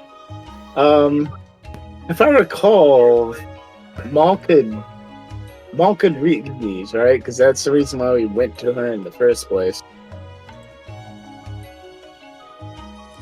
And she's an archaeologist. She actually is an archaeologist, so she understand what this is saying. So I'm going to bring her my copy of the charcoal rubbing. I have a quick question. Is this so? All the languages that were mentioned by you earlier, Kar, it's all the hieroglyphs are also separate from the footprint language, I assume. Yes. Okay. Featured in Super, if you guys know what I'm talking about. I specifically call them hieroglyphs because they are much more similar to the stuff that is carved on the stone plating on the outside of the building. Mm-hmm. The footprint language, I think, might be the only thing that's like earlier than this.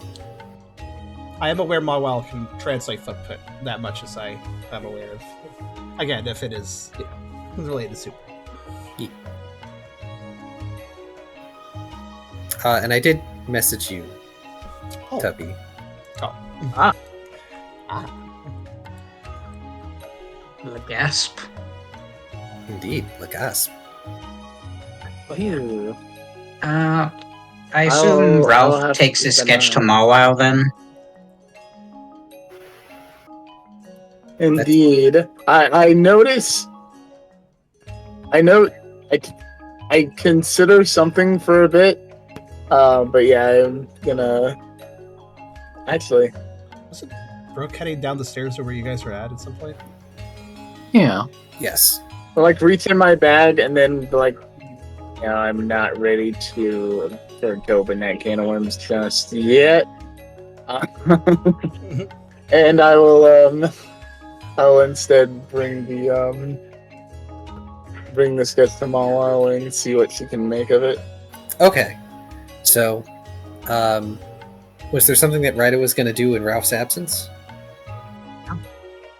After seeing him reach for his bag and then just saying, nah, never mind, they'll look at Ralph confused and then watch as he goes upstairs and then begin to do their own investigating. Cool.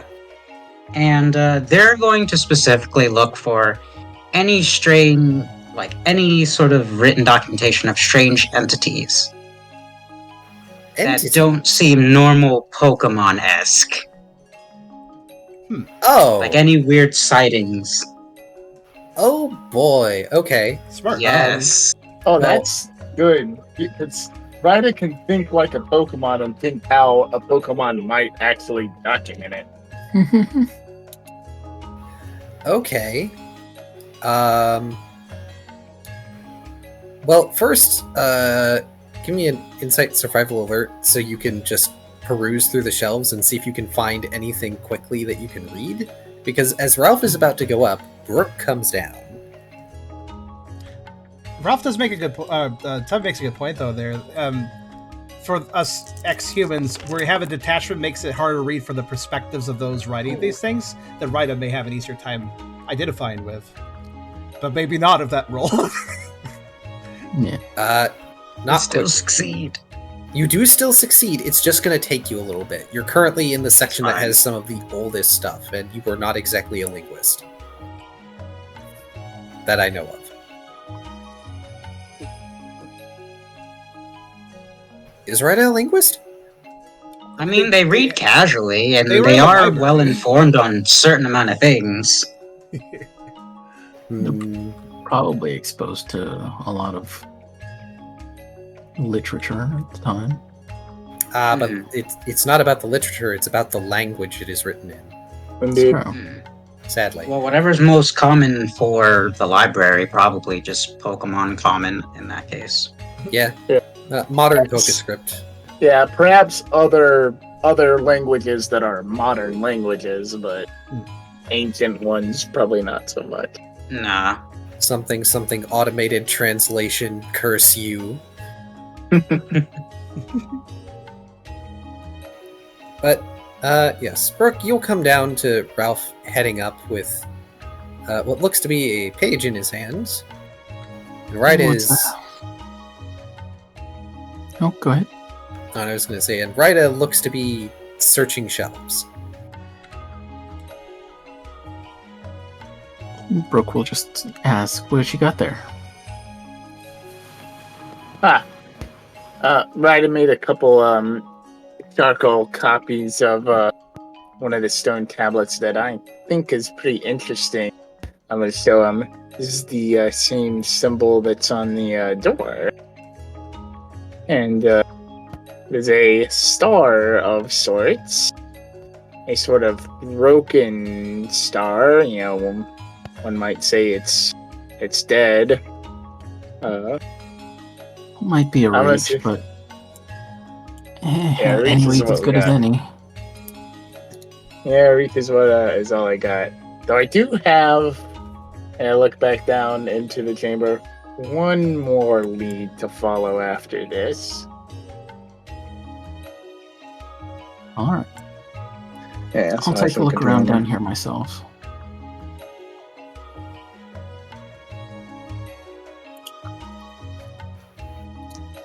Brooke will let him go at that point. Alright. And what might Brooke be looking for down here?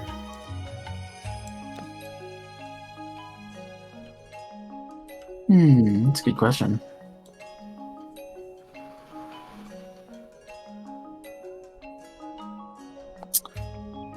I guess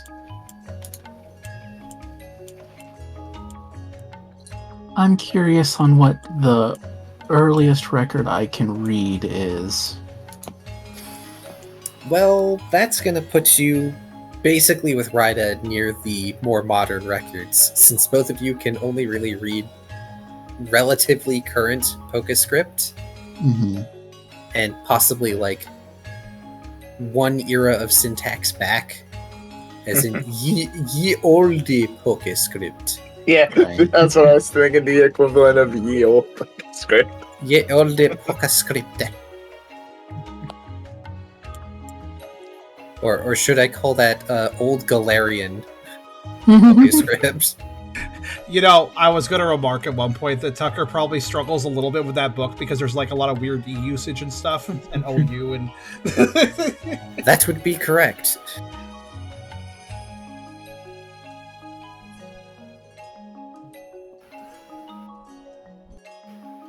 Rida.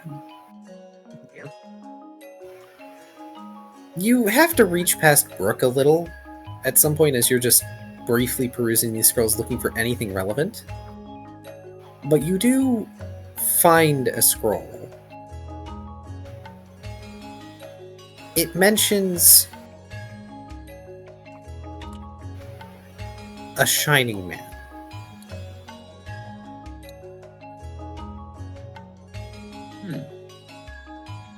There's a very rudimentary drawing that's just like this very thin humanoid figure with a singular eye in the center of their face.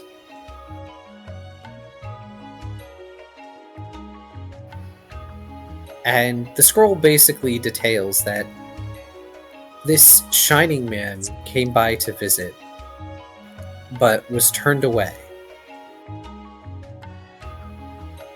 because they had no appreciation for the knowledge that is stored here, basically.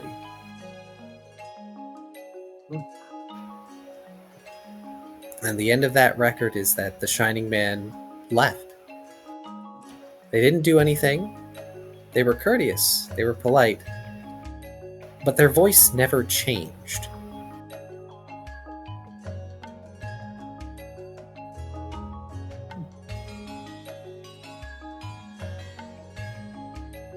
Rida just... Yeah, I can relate to that.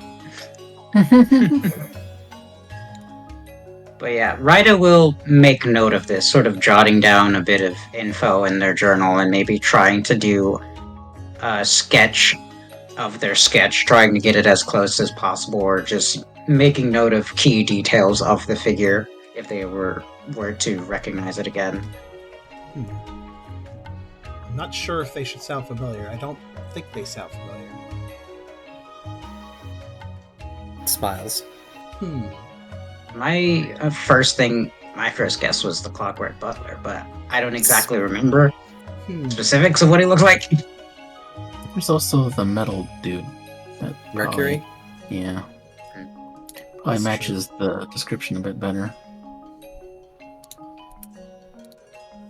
Frog?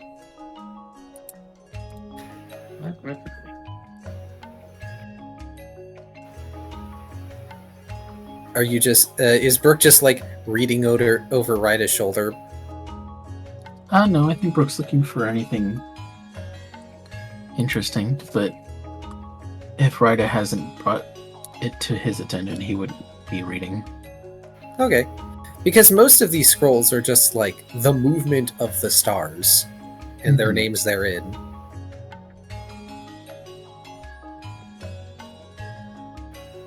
It's only when something interesting happens, like a guest appears, that they make note of it. Which, yes, you can also see the record of Mawile first arriving. Oh, okay. It's among the most recent records. Do we know how long ago the telescope stopped being used? Well, if you guys are just, like, perusing shelf by shelf, eventually you are going to come across a record stating that unfortunately a storm picked up while the telescope was out at one point, and it scratched the lens. So they have decided to hide the telescope away for only when they really need it. I see.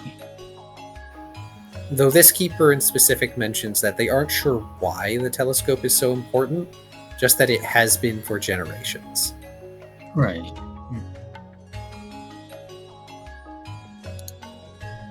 Well, I have a follow-up question.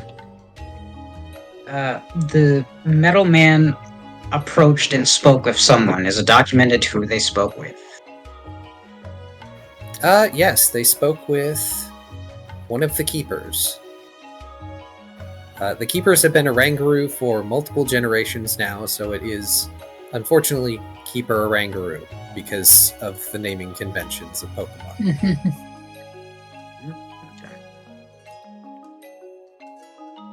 So I'm guessing the person they spoke with is no longer around to be questioned. Correct. Based on the shelving and also the number next to this Keeper Oranguru's name, it is probably not the current Oranguru. Unfortunate. Good noting, though.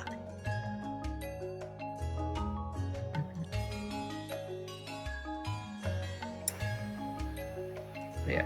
At some point, I suppose Ryda would ask Brooke, is there something you are looking for? Brooke just kind of shrugs. Not in particular. I don't really know what we're up against, so anything along those lines would be nice.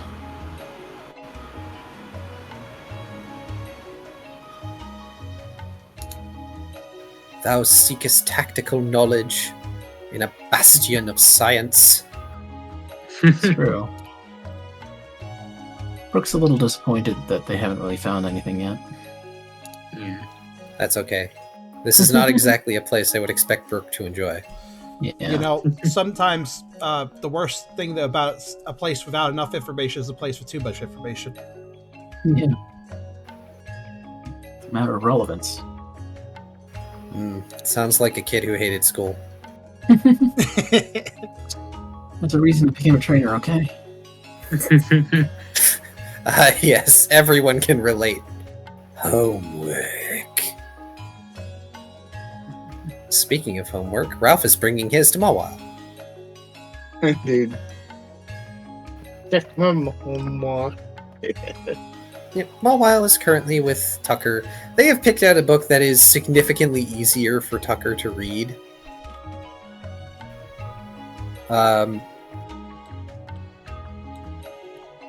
This one just appears to be a book about,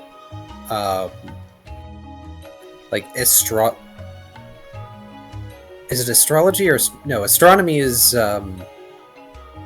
Astrology is the mystic no. stuff. Oh, astrology is the mystic stuff. I always mix that up is myself, magic. I'll be honest. Yeah, Okay, Astrology is magic and onomy is science. Okay, so it is an astronomy book Okay. that just sort of like talks about stars and stuff. There is the occasional faded picture. There is at least one mention at the beginning of the book, like, please be careful with your flying Pokemon. Rayquaza is up there. You do not want to anger it. Rayquaza's watching. Tucker at this point has realized that he's gotten quite roped in by Mawile's research, but he doesn't mind. He likes being helpful. Oh, I was Rayquaza's just watching. so glad. He knows if you've been bad or good. That Santa is a Rayquaza. I don't know if I want Rayquaza crashing down towards my house to deliver presents. I was going to say Rayquaza disguises himself as Delibird every year, but no, the image of Rayquaza just crashing like a meteorite into people's houses is better. Rivals also him getting stuck in the chimney. Yeah. If you're good, you have good weather for the year, but if you're bad, it'll snow on like just your house. Okay. Alright. So Ralph, how are you approaching the pair? I suppose I'll come up behind them with the sketch. Look down and probably be surprised, but not that surprised that that it's a human book. So, before It's like, you oh. present it to them, please give me an insight survival alert roll. Alright. I apologize for interrupting you, but it is important. Oh, what the? Oh, you pull the dice manually out of it. It's fine. Oh, Oh, here, hang on. Promote me. Yeah, I'll promote you. I knew I forgot something today. If you ever just There you want go. to die, you can actually pull them out of that. It's infinite. So. nice. Alright.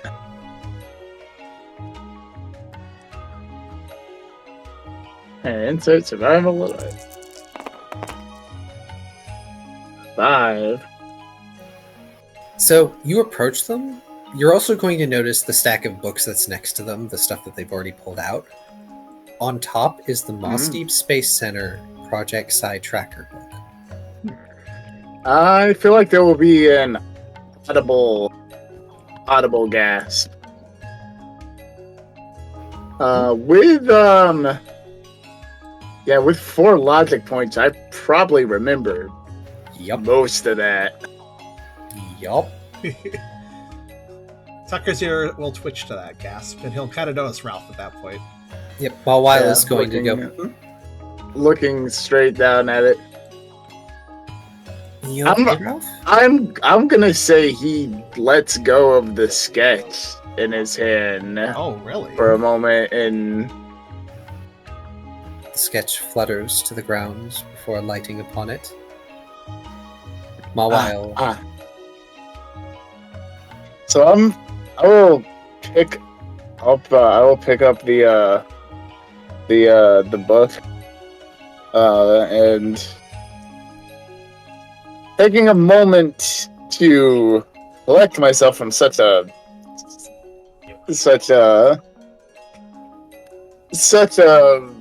blast from the past, I guess. Like it's not like a horrible memory being dredged up or anything like that. It's not like a horror. It's more like you have some spare cash in your pocket and you're like at a pawn shop and you see a copy of like Hey You Pikachu or something and you can pick it up and Okay. it's like that, or like you see the retro Pikachu edition in 64 and like, oh my god, I want, it's Oh like shit, my childhood. Yeah. So Tucker's gonna straight look at you at this point because that's the second person who's reacted weirdly to this book. Alright, acknowledging Tucker, he'll say, so, yeah, you do recall, you recall when I, mentioned to you that just before I was, and he, like, looks around here, and do this, I worked for Bill, like, didn't so much work. I was an intern, but still. Tucker's ears perk. Was this something that Tucker knew? I did bring it up briefly when we found the box. Oh, right. Was it that the egg Yes. box? Was that then? Yeah, the egg box. Ah, yes. Okay. Tucker recollects that now. Go ahead and continue. I need to use the bathroom quick. Okay. Alrighty. So, I worked here, not here, but he taps Boss Deep Space Center here before I worked with Bill. So Tucker will interject. Oh, that's right. That's why Bill was on my mind too. I forgot you mentioned that you worked with him. Wait Yes. a minute. There were a lot of scientists, a lot of people in the scientific community really wanted those intern positions. If I recall, there were 3 or 4. There weren't very many, yeah? And every single person in the scientific community wanted, well, every single up-and-coming person, I guess. Tucker will motion a paw towards the book. You know, Brooke actually pulled that book first. That's why it got my attention. Brooke had a weird reaction to it, I think. I wasn't really paying full attention, but I feel like he knew something about that too. I suppose. I think for a moment he couldn't know what this is about. No one could. And I kind of shrug. So yeah, I just so this was I'm actually surprised there's documents about this anywhere other than Moss Deep, because this was a top secret project. He cracks it open. Tucker looks very curious now. Yeah. So a very, very wealthy benefactor contacted the Moss Deep Space Center and commissioned us to build a device and a system that could track very, very powerful signatures of psychic energy and filter out weaker signals. Essentially, the thing we were building could only track one Pokemon. It's not exactly space, but we couldn't really say no to the amount of money that was being offered to us to build this device. And since, as a space center, we tracked signals from, across light years away. We're tracking light and signals from obscene distances. I guess they figured we'd be up for the job. And I flipped through the pages. To see if there's any diagrams or like design documents that we would have used. Nope. This but compilation, not- like whoever compiled these files was smart enough not to leave schematics or even parts of schematics. You do remember Georgie the Rotome, who is in the Three Computers picture. Hey, you remember that guy in the cubicles picture? Indeed. For some reason, I'm pretty sure that guy owed me money. I never got it back. Tucker So- does kind of sidle over to look through the book with you now. So, Ralph, there's a lot of information here, and Mulwile is quite interested in learning this about you, by the way, like this whole project and its top secretness. This contains a lot of details about the project that, when you were on it, you were pretty sure weren't supposed to be divulged to the public. Indeed. As far as Ralph understood, like, the only people who were meant to know about this was whoever the person floating the bill wanted to know. So there is one thing you're not going to recognize, and it's the last picture. Somehow you are in it, but you don't remember that day.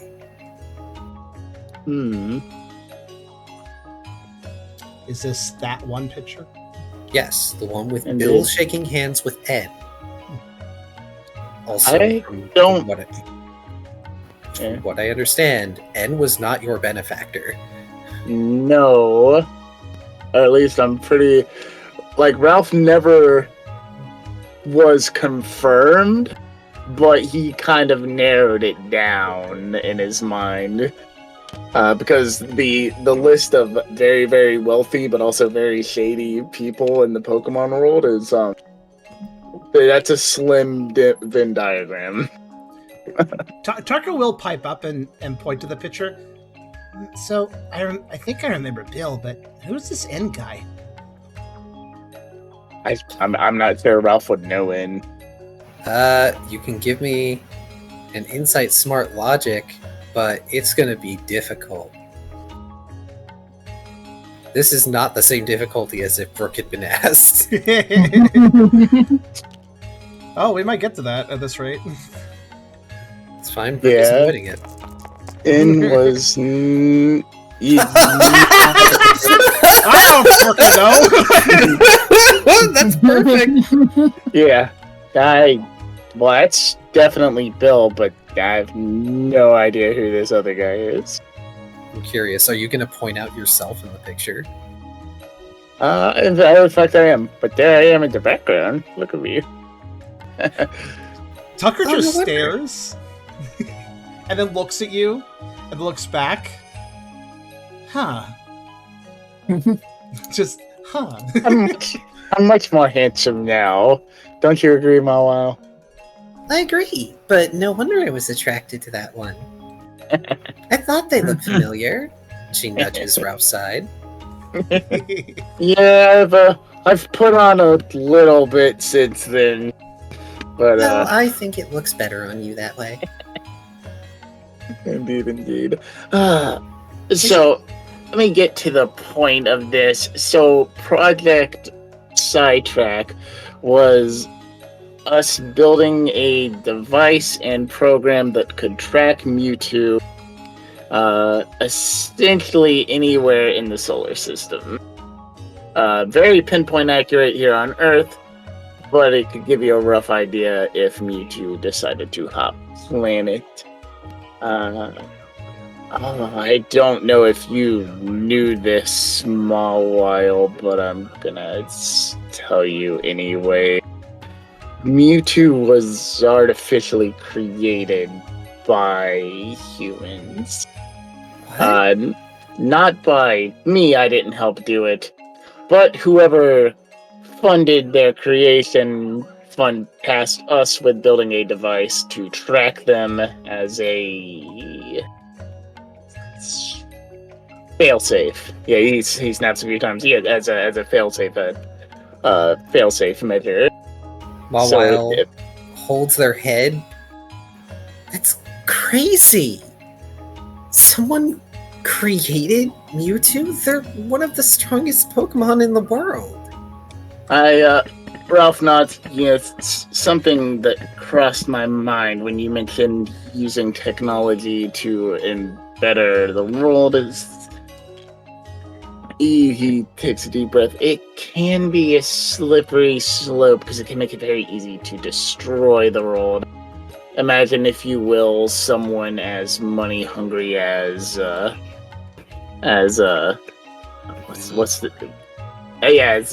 someone as money hungry as, say, V, having the ability to swiftly cut down 100 trees within a couple days' time to build something. That's the sort of ability money plus technology can give one person. And he kind of like talks with his hands as he does it. Wow.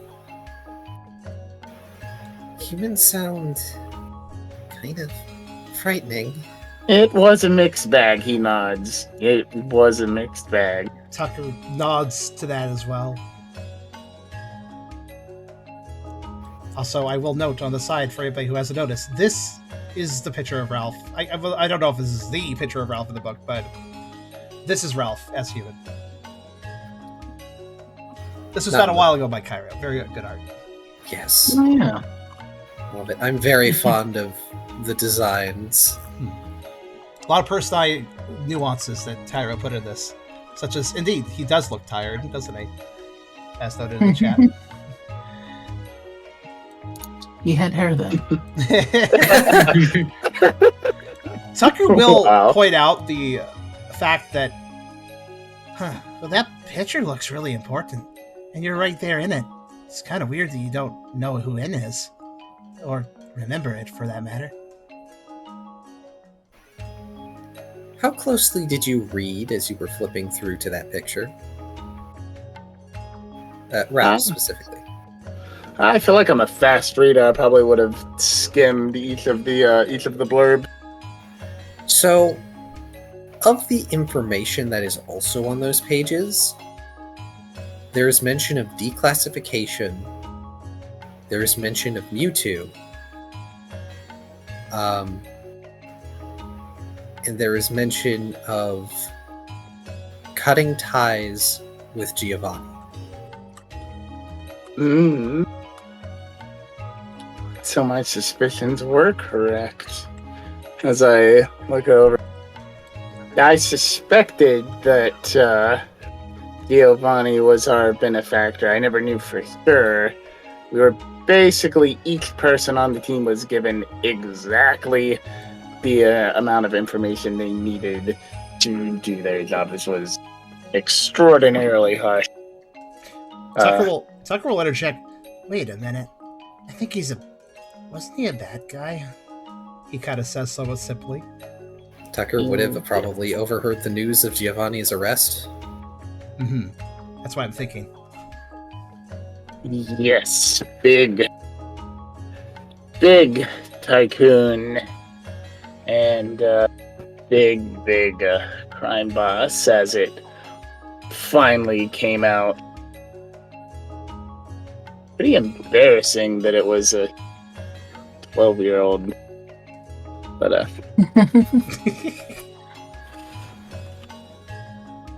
And this whole project,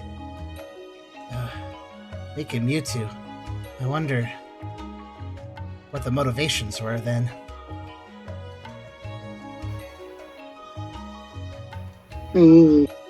It can only be bad, and I'm glad that he failed. Tucker kind of does a chuckle. I'm glad Mewtwo's nice, at least. Mawile is currently peering at the book, the last page with the picture, and then she starts sort of like tugging at the corner of the last page. You know how the final page of a book is usually like glued to the cover? Yeah. This one peels away. Oh. She's very careful about it. Oh, nice observation.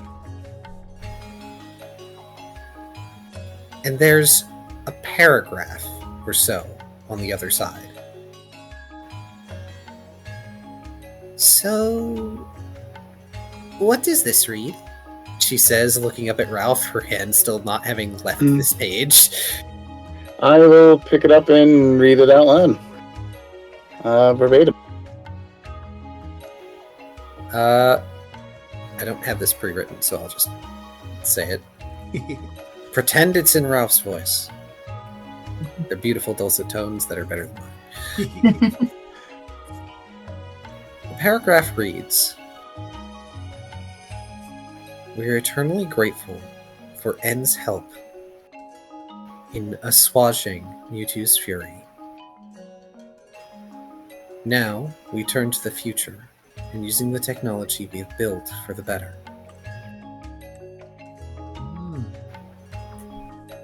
Hopefully, with what we have learned, we can prevent disasters from happening. And we can reach further symbiosis with the world around us and the Pokemon who share it with us." Yeah. I'll leave it just like that, except when I get to the word symbiosis, I'll close it a little bit and look down at Tucker and say, that means when two animals or people, I guess Pokemon, that means when two different Pokemon or people live in the same spot and them both living there helps each other. Kind of like a Skelter and a Slowpoke. Okay, and then I'll keep reading. Okay, Tucker will interject. Oh, we try to live in harmony with Pokemon in and around our ranch, so I gotta know what that means.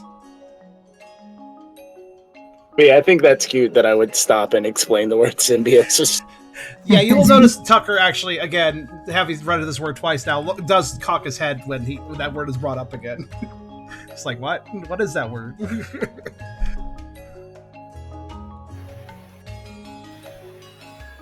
We look forward to our next project together, hand in hand. Guiding Star.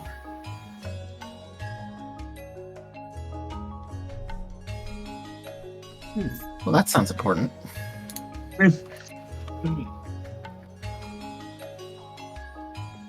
Tucker will. Guiding Star, a new project. Ooh, this is getting spicy. Tucker will say, "Oh, so I guess whoever this end guy is, he solved all the problems Giovanni caused?" It would seem that way. Looks like even with whatever countermeasures that were put in place by us and no doubt countless other teams, that Giovanni could simply buy the use of our brain power for. And I say that with some amount of contempt. Seems that despite those precautions, Mewtwo still got out of hand, and this Inn fellow helped calm him down.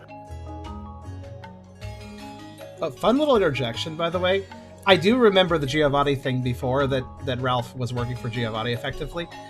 I think at the time, that made me assume that Ralph was part of Team Rocket.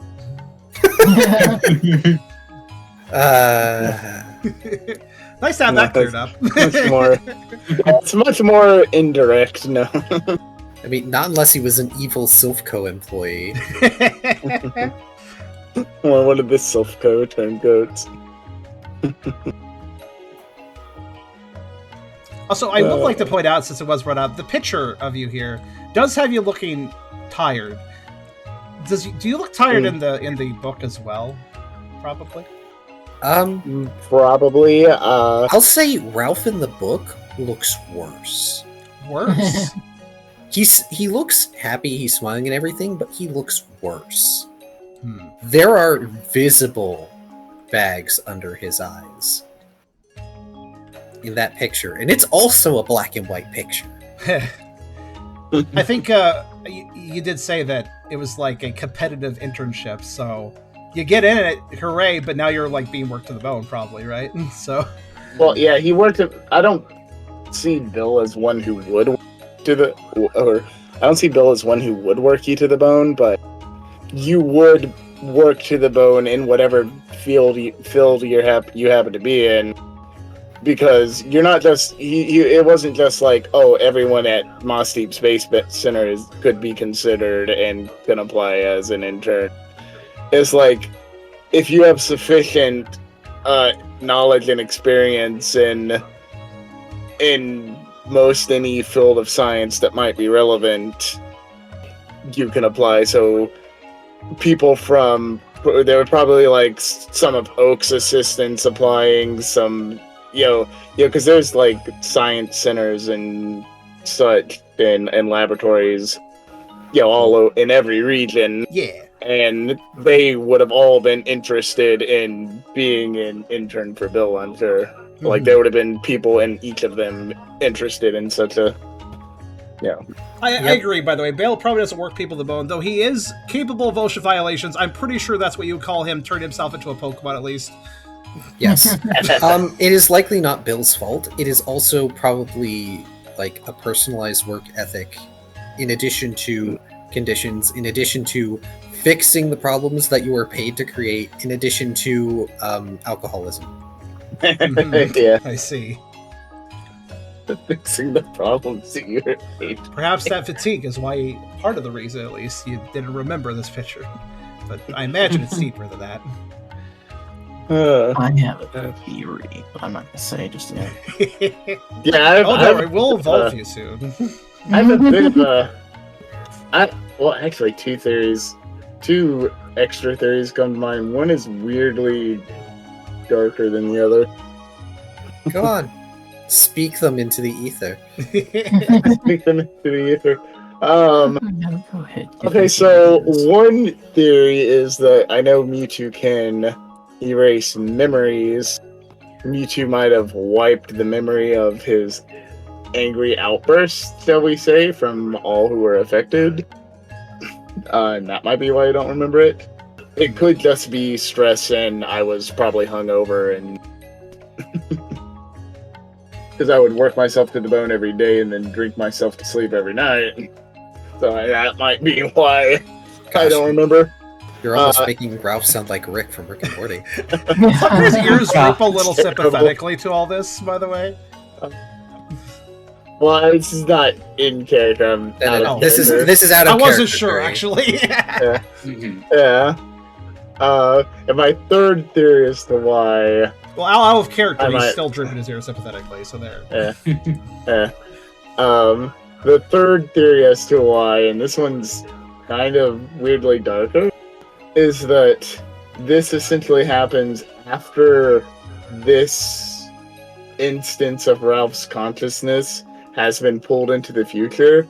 Like, what if after Ralph was pulled into the future, the version of it, like, he didn't leave the present, he persisted, like, another version of him persisted in the present. Ooh.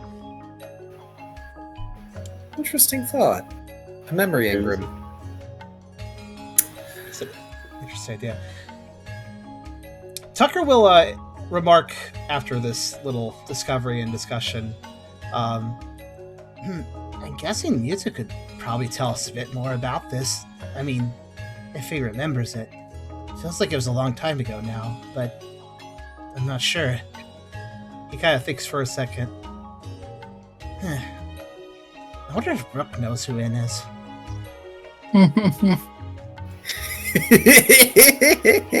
Well, he's still curious, and nobody seems to know. So, yep. Why would I know who this guy is? Just to save Brooke for a little longer, Mawile is going to finally notice the sketch on the floor and grab it. Oh yes, yes. Yes.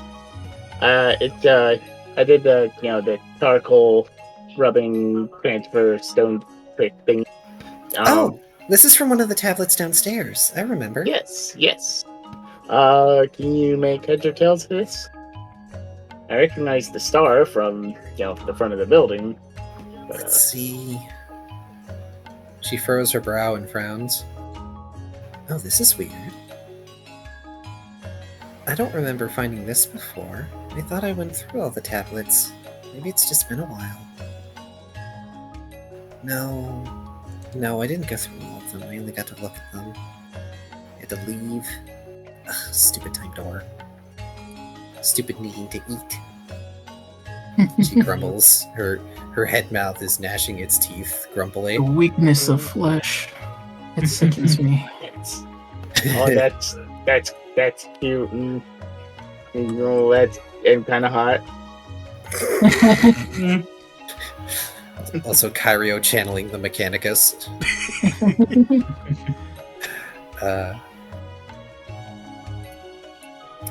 Yes, by the way, to answer your question, it is, I believe, also Rita found it, maybe? Somebody else Tucker also and found Rita. So Tucker will go ahead and mention, since I don't think everyone found it, Tucker will go ahead and mention that symbol does also match what he found on the back of the observatory outside.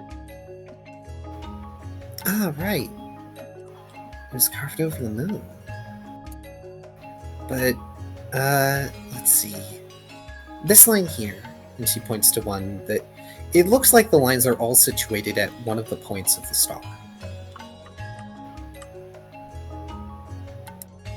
This one basically translates to our ancient foe, which is honestly kind of surprising. With a language this old, if this foe is ancient even then, if it's still around, it would be incalculably old. And she moves her finger to another one, tapping on it, being careful not to, like, smear your charcoal work.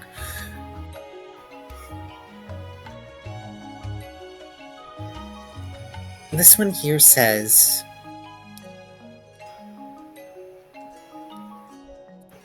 Oh, what is this? The literal translation is... it's a little weird. That which is behind the eye. Basically, it means something that goes unseen, something that's invisible. But this one, and she points to one that's next to it, revealed by the shield of the moon. Almost rhymes. So basically, this old foe is something that they were looking at through the telescope, but they could only see it when it was in front of the moon.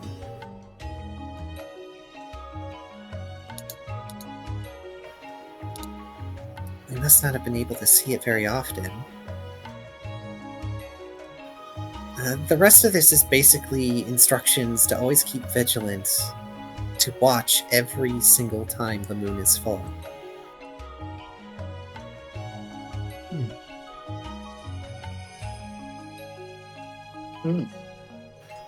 Something here, Herald of Destruction.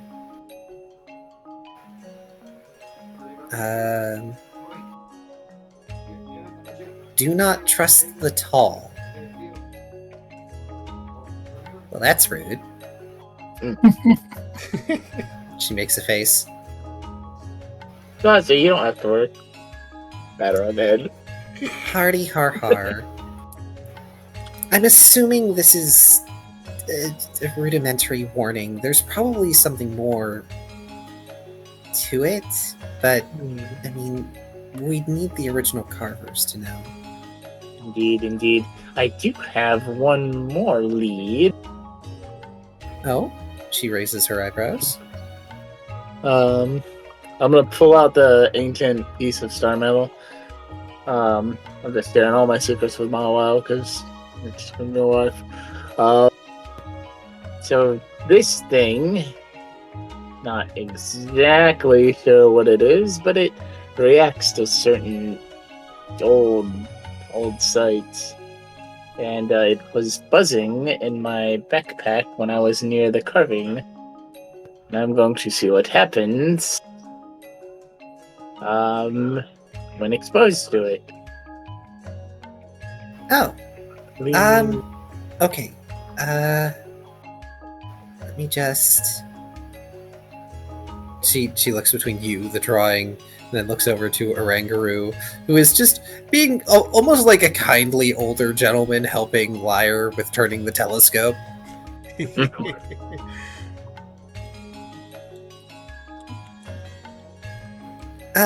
Orangaroo. Do you require my assistance? I understand the archive is difficult to find the correct things in if you are not well versed. He walks over. Orangaroo, is this all there is to the temple? He turns his head from side to side quizzically. As far as I am aware. Unless you have somehow found a hatch leading underground, or a door to another dimension. Please tell me you have not found those things.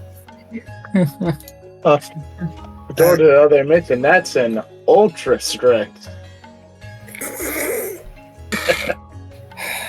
Oi. Thank you. Okay, what do you know about this? And she holds up the sketch. It appears to be one of the tablets. Unfortunately, I do not have the means to read the hieroglyphs. It was lost to us some time ago. The mark is familiar, though. It is on the door. Is it of import? I think so. I think your people were protectors. But we might need to do something strange. She looks over at Ralph. In order to find out more.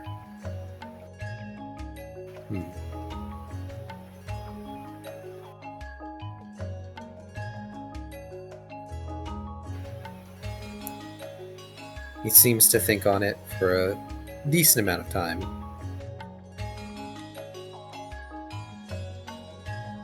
Much of the knowledge found in the archive is already lost.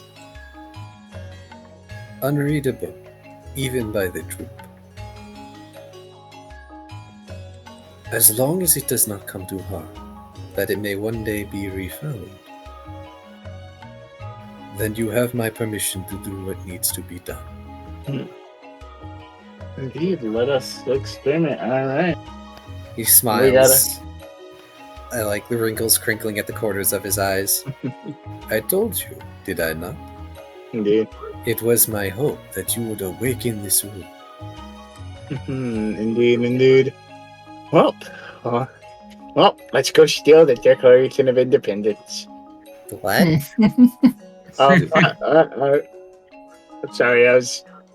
some kind of reference just popped into my head.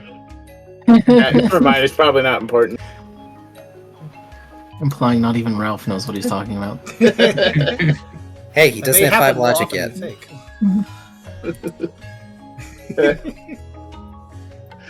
Like when I made the Minecraft reference, and I'm like, kind of, that reminds me of some game I played once.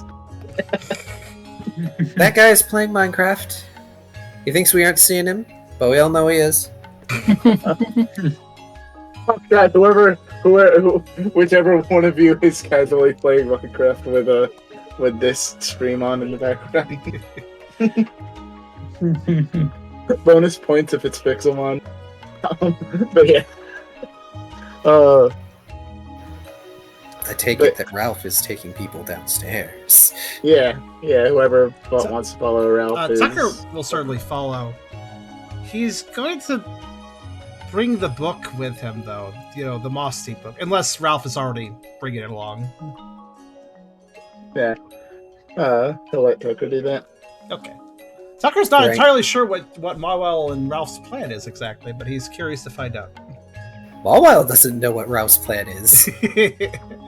Ralph only barely knows what Ralph's Also, plan is. Mawel is one of the have we kept the secret from a while about the Dead Star? Yes. Okay. Yes, so far we have. Okay. Ralph actually didn't spill that. Okay, I wasn't sure. I figured I'd ask. He almost did. When he was part of one of the player canon role plays, was while we were on the hiatus. Ralph was so tempted to just spill everything. Yeah. I know that at this point, though, she probably gets that something important is going on with this and wants to help out. Yeah. But yeah, she will. Yeah. Oh, sorry. Before Ralph heads down, have Rook and Ryder been doing anything special besides perusing the scrolls? I did kind of have the idea of maybe having Ryder talk to Brooke about the whole, hey, I talked to Tucker. Oh yeah, go ahead. Oh yeah, good. Wait, you can have that on screen. Mm-hmm. Yeah, because I totally forgot about that. I'm sorry, Kyrio. It's fine. It's okay. Feel free to have more seats. Come on. It's all good. But yeah, Ryder would mention at some point after like finishing up their sketch of, well, the sketch, gesturing towards Brooke. I spoke to Tucker, and I felt it prevalent for you to know.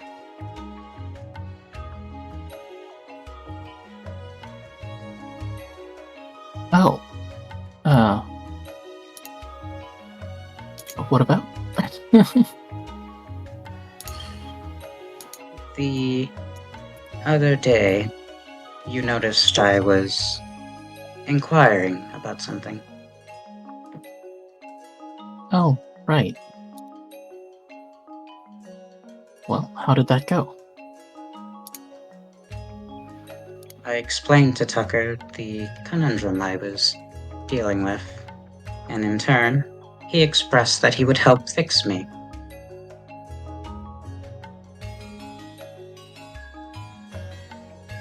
How do you feel about that, then? I am not certain it will do much. However, I see no reason to not give it a try. If it can help ease the problem, I will be satisfied.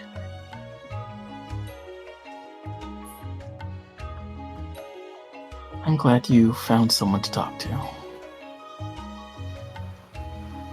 Indeed. I felt as though, since they are of emotional thinking, that perhaps their perspective might enlighten me on such.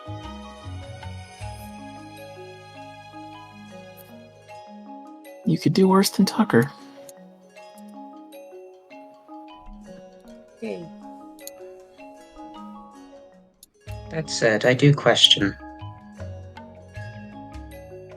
what your opinion is on the matter, on memories. If I'm not mistaken, you yourself have forgotten such. Have you ever questioned whether it'd be better to not remember at all and simply live on with this new life? Oh, now I'm gonna have to type something. Effort. Raider struck a nerve. Yeah. That's fine. Take your time. Your writings are always very good. I I also will note that nothing is high praise like saying you could do worse than that person.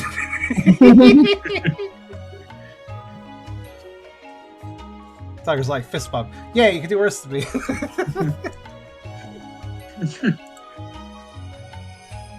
But yeah. Also, just because I'm a bit of a word fanatic, I will specify, I do want to put emphasis on the fact that Ryder's specific wording was, Tucker can fix me. I yeah. noticed that. I did notice that. I actually winced a little at the word fix, because it's like, Me too. Mm-hmm. I'm You're pretty sure welcome. Tucker didn't state it that way, right? correct. Yeah, I don't Nope. feel like Tucker used that terminology. Tucker was like, yeah, I can maybe try and help, and Ryder took it as, oh, Tucker can fix me. Pulls out wrench. No.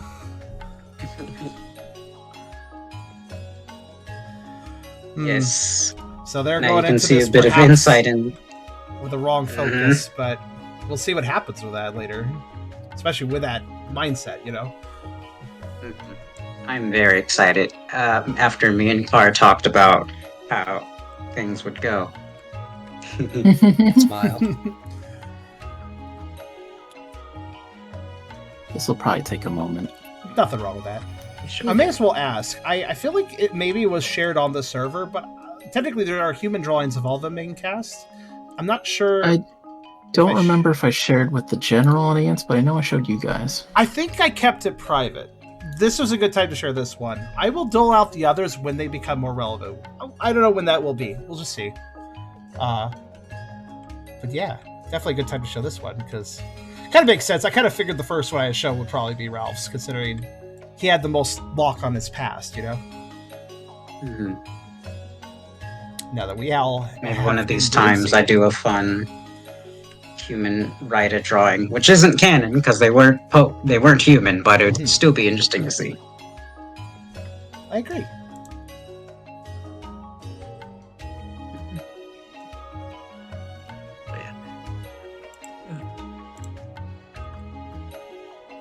Sorry if I haven't been speaking up much. I just don't want to interrupt you guys' thing, and I know this is a very Ralph-focused area because this is a lot tied to his backstory and stuff. So I was really I don't want to, But you know, It's you okay. are take also such.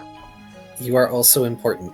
All my players I know, are I important. know. Observation too. You were light on scenes last time as well, so I'm happy to see you get more focus. Mhm. It's like, oh, I Seemingly, would love to remark here, but Ryder's not there, and I don't wish to just be like, and then suddenly Ryder appeared. No.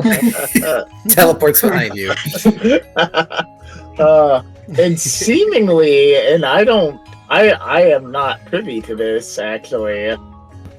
Seemingly, an event from my backstory has been interwoven with some event from Brooke's backstory, and I'm interested to see where that goes. Yeah, and Yeah. Tucker is going to very naturally probably engage some of this. I really enjoy how this and the last episodes have been so lore heavy. Maybe that's not everybody's cup of tea when you want an action adventure or whatever, but I'm just really interested in everything. No. Lore's the good stuff. That's the meat. And in character too, Tucker, as of the last few episodes, especially with that last dream, which really surprised both me and Tucker, Tucker's learned so much more about his past as well as of late, from his own insights and such. I cannot wait to get you guys to the end of this. Grin. Big grin. Also, having these human books to read kind of helps jog his memory a bit too. He's like, oh yeah, that Pokemon, or oh yeah, that was a human thing, stuff like that. He's already come a long way since. I want to remind you guys, his original memories, Tucker's original memories, were just not thoughts so much as just vague emotions, things he remembers feeling. That was about it originally. He's gone a lot further than that now.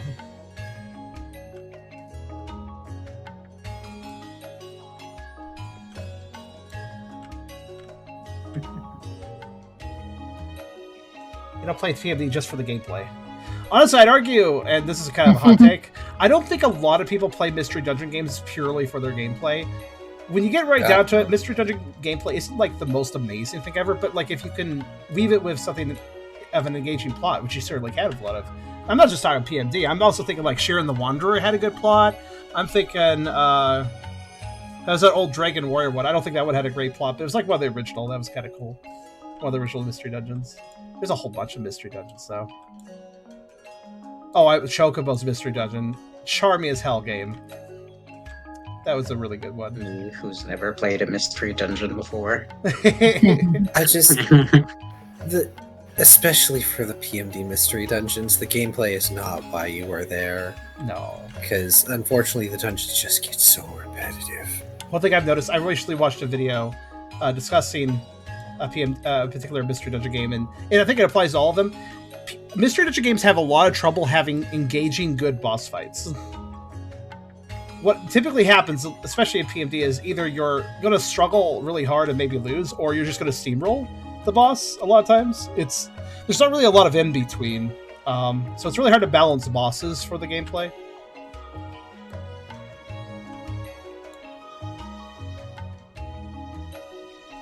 That doesn't mean I don't enjoy a number of PMD bosses because of the plot relevance, but yeah, as far as gameplay goes, I can admit that.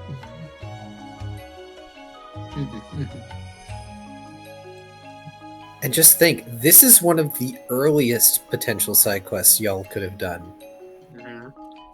We really avoided our own lore, lore exploration by avoiding this for so long.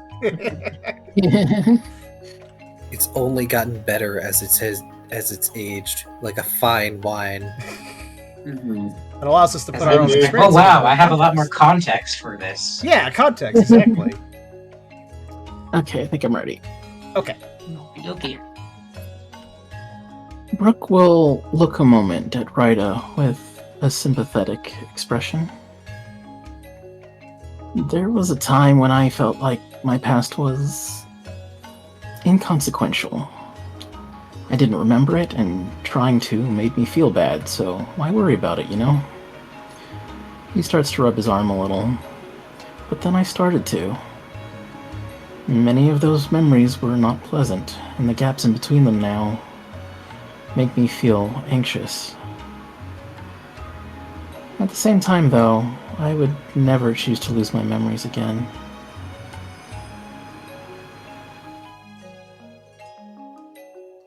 That seems paradoxical. They cause you pain, and yet you wish to have them. The bad memories, no. It's not quite what I mean. But among the things I remembered was someone that I forgot. And more than anything, the pain of remembering what I've done and lost is not as bad as knowing I forgot someone who was so important to me.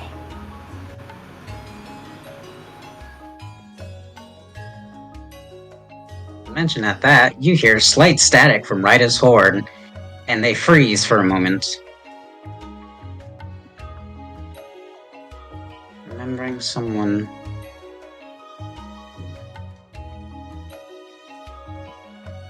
I feel as though I have forgotten someone important to me. Then they turn to look at Brooke. When I look at you, it's hard to do so sometimes. On the one hand, I see you as Brooke, the leader of Team Cheer, my leader.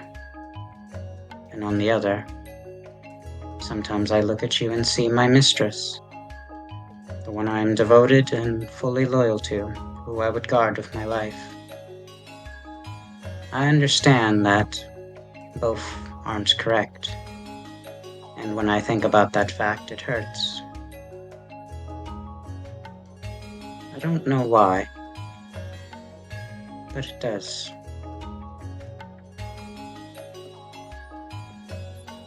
Sounds to me that this mistress of yours is someone worth trying to remember.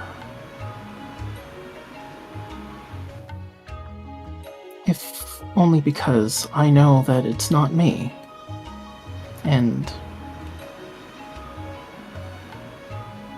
knowing that you're projecting her onto me makes me feel like I'm stealing you from her.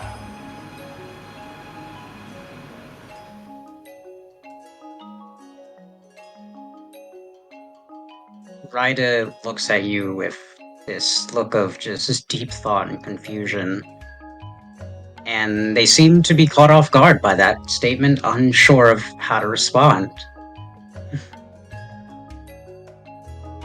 Brooke smiles and says, "Sorry.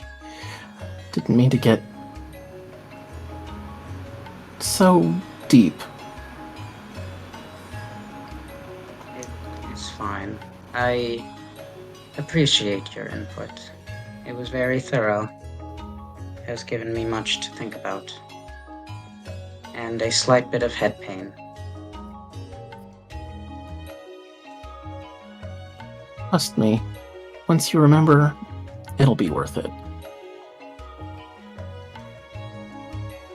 With any luck, that will become sooner rather than later, thanks to Tucker.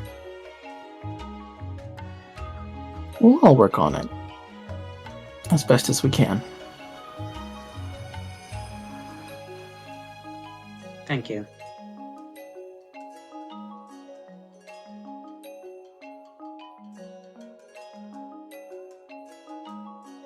And they will give a little bow to Brooke.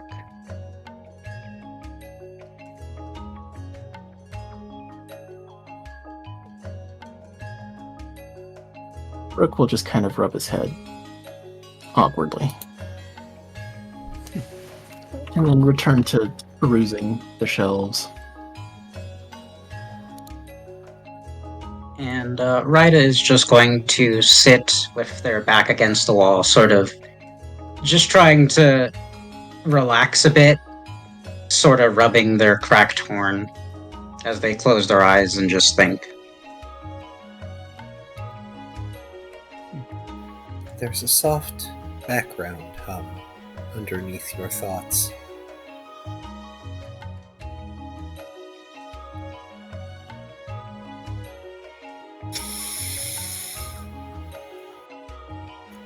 And given the length of conversation that Ralph was having with everybody above, it'll be a little bit. But then Ralph is going to come down with Mawile and Tucker in tow.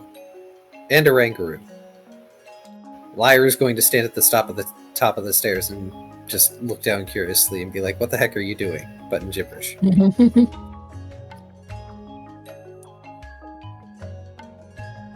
Ryda will promptly stand to greet them.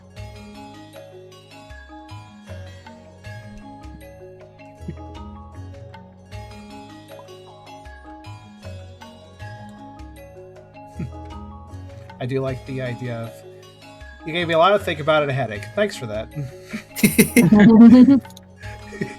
I really sympathize with that because yesterday I had a deep migraine, actually. It made this. I'm really glad the episode we were doing for Making a Enigma level ended kind of early. We finished it a little bit early. Really glad about that because I was exhausted by the end. I'm feeling better today, fortunately. That's good. Mm-hmm. Ralph, you I'll say, there? though, Yes, I do indeed. struggle with Ryda scenes sometimes because I'm like, they are very educated and know how to use big words and, monotone, serious, logical. Oh. And I'm over here like, Legit. You're playing the smart character really well. No, you do a good job. Repress both, smart character, Both too. you and Ralph are playing smart characters really well, because the trick to playing a smart character is teach and inform, don't insult. And Ralph is able to cover his immense intellect with comedy as well. So it's extra he gets layers. on your level because of the comedy. So. It's extra layers. Yeah. And you have a very proper tone with Ryda, which keeps Ryda from sounding, stuck up and such too.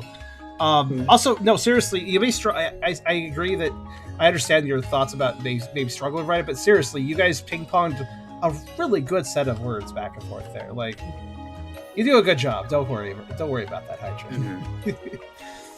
yeah, it's like internally I'm screaming, I don't know what I'm doing, but externally I come across pretty well. You do a good job. do. Honestly, I'm nowhere near as articulate as Brooke is, which is why I have to type out his words most of the time. Very fair. Nothing wrong with that. And also, you are articulate. You just need to write it first. That's still your own rhymes. That's still your own way of speaking yourself. Yeah. So you're capable. You just need that extra time to hear it. Okay, sorry. Indeed.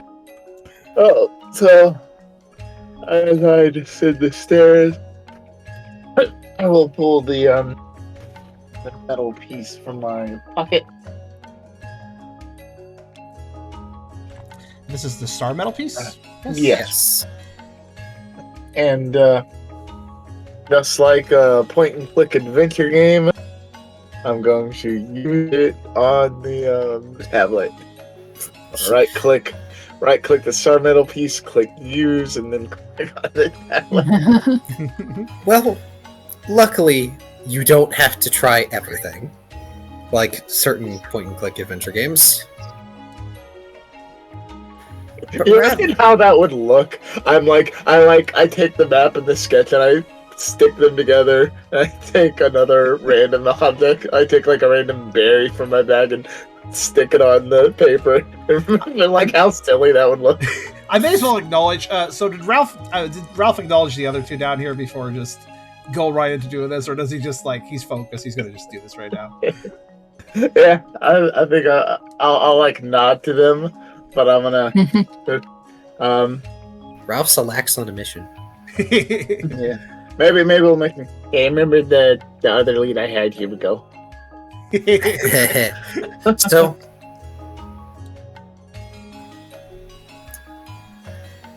as you're walking towards the back of this room, the piece begins to hum, and hum audibly. And then it starts to vibrate in your hand. And then, just as you're reaching the back of the room, it begins to glow. Ooh. And when it glows, there is a slot that seems to just appear on the back wall. And it glows. This little, sort of, slightly oddly shaped slot with a few glowing lines around it that sort of extrude out like little cracks or roots. Oh. Is this a key? I will audibly muse, and I will see if the piece fits the hole. Tucker will react, by the way, and be like, "Your star mill piece. What made you think of using that here?" Yeah, I could feel it humming in my backpack when I was down here before. Huh.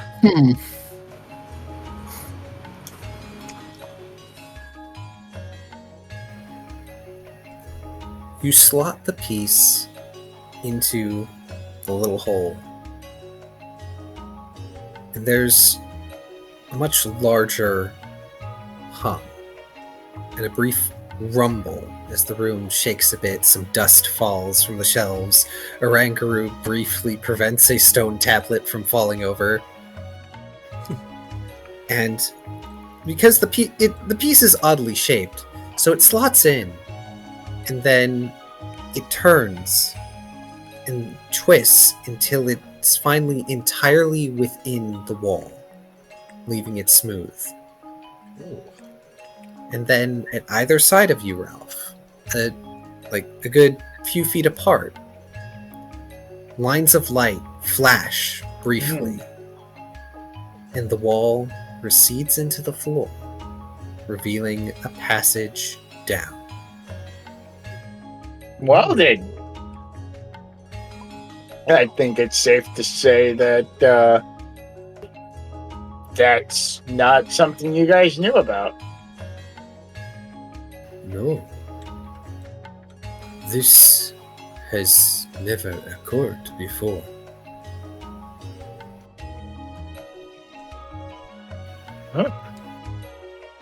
God, it's a big discovery only on our first night. Several big discoveries. Clearly, it must be fate that you have arrived. Wasn't it the Clockwork Butler? Brooke was saying something. Ah, Oh, yeah. Mercury. Different. Oh. I know it was one of the beings. Yeah, I know it was him. Right. Brooke will pipe up and say, "Wow, here I was getting disappointed that we didn't find anything." You gotta trust the academic process. Which This is is poke not- everything until you find something. It's something like that. Sorry, I stole your thunder. She pats Ralph's thigh.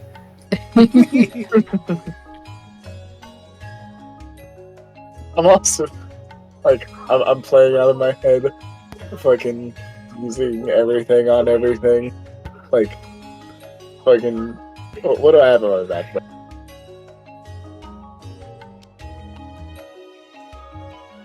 Like the freaking noodle fruit. Like pull out the noodle fruit, touch it to the scroll. No.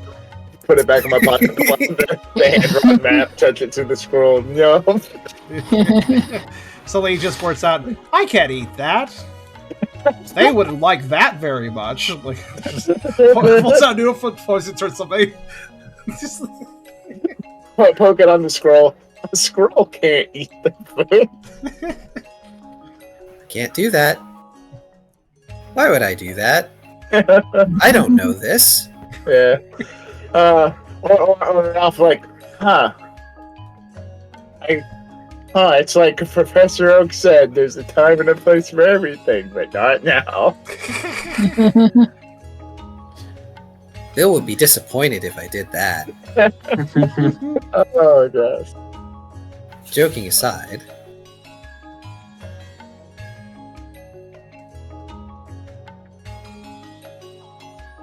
Yeah, joking aside, peer down into the stairs. How far down do they go? They seem to go a fair ways, and it looks dark. I mean, it's already dark here in the record room, but, like, there isn't any light filtering even from above now. Whatever Tucker this can is. see okay. Well, yeah, Tucker can see fine, but the rest of you are a little out of luck? Yeah. Kind of? Well, wait, hang on. Does one of you has a stone, right? A stone? Tucker has a stone. Tucker has a shiny stone. Oh. The only person that doesn't need it has it? Oh, yeah. Oh, the moon fruit The stuff? evolution stone. Yeah. Like, y'all don't really have much for light sources. No, we don't. I think Logan has a Don't lantern. have a lantern. That's true. Oh, that's right. You have your lantern. What am I talking about? Yeah, I assume pull that that out. that's been used for reading light. Yeah. But Or yeah, someone learned Flash. no. Tucker will take a peer Flashback. down the stairs once they reveal themselves. They are stairs down, right? Yes, and they go down a fair ways. The Tucker will simply remark, that goes somewhere deep. And Rick seems antsy. Yeah, ready to lead us on an adventure. A motion towards the sewers. Yeah, looks like this just became an expedition. I'm trying to contain my excitement and also my trepidation. Well, team chair, let's go. And he'll Rock move on. forward. Before you go, Orangaroo holds up a hand. Remember, it will only be 2 or 3 days before the ruin closes itself. And when day comes, the roof will shut automatically. Yeah, I was kind of hoping that would be an alternate way out, but good to know it will. Not much of a failsafe if it lets you in anyway. Yeah, No. yeah. I I will wonder- not tread down in this space. This old man would just get in your way. But if the time nears that the ruin will close, I will send the Passimians down after you. Be safe. I shall look after your friend here. I promise they will be well fed. United, huh? Liar just at the top of the stairs, like, what the heck is going on? I was busy with the telescope this whole time, I assume. Don't think they want to go down in the dark. No, they do not. Makes Also sense might be- considering where we found them. Potentially cramped, better to take less people. Yeah.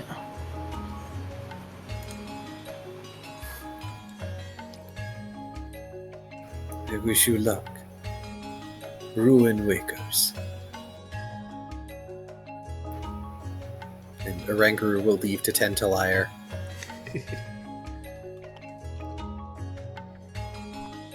Wawel is, of course, staying. And now Brooke is free to just lead everybody downstairs. All right, down we go.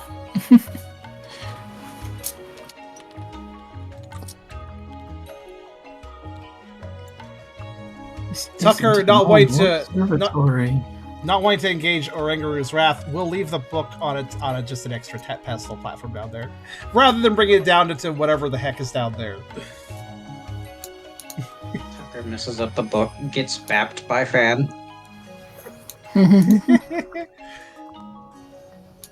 It's nothing important in there anyway. Oh, it's not like Tucker needs the book to ask for questions at this point. It's true. Honestly, that's the perfect size. Let's see here. Where is... Ah, it's on the map. I'm forgetting I made those things. Yes. I Because haven't I used... don't really use them on my table. Yeah, but they're coming in real handy here. Also, I need we to may use them now more. swap the song. I know the song we have right now is for the Ruin. We're going to swap the song just to break it up. That's completely fair. Also, I need to check. Dungeon 1, number 48. 148. Okay.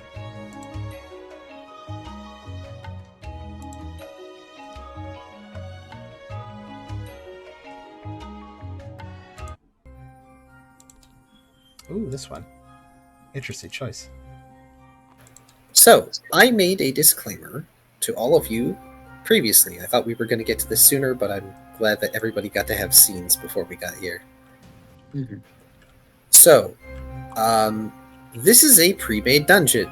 I cannot show you the map for information reasons. We are using the tiles, but I assure you, I know what this map is supposed to be. Understandable. I briefly saw it when sighted on the table for utilitarian purposes, but I have a terrible memory, so it doesn't matter. There was no info on that tile. That tile is for later. Excellent. So,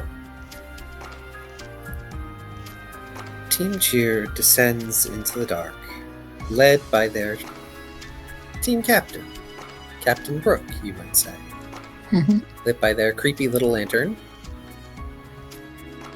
And you come down into what looks to be, well, what once may have been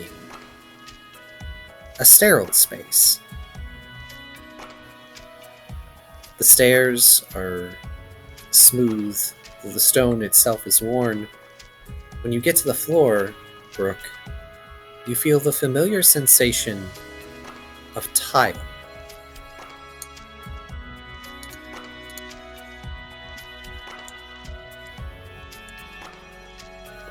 And indeed, as you hold your lamp aloft, you find yourselves in some sort of entry hall into a lab.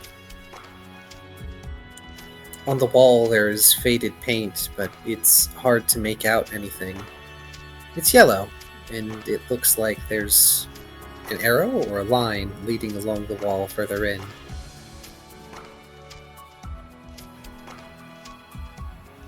And as you make your way in, I find another tile.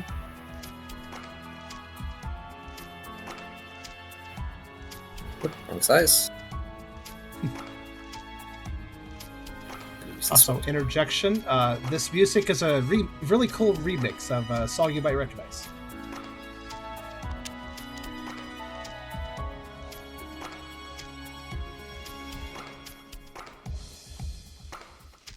My mouse is being difficult. Ooh, I can help. There.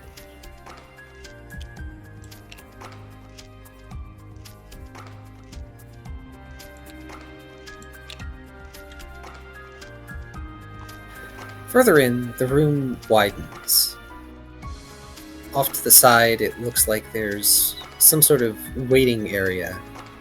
And before you is a door. This is of human construction, this area. Tile floors, smooth, at least previously sterile walls, though now cracked and a bit decrepit. The lights aren't on, but when you look to the ceiling, you can see them. Those square inset kind, the ones that had fluorescent bulbs. The door in front of you is glass, sturdy construction in the frame around it. The glass has been engraved. It says, "Security checkpoint."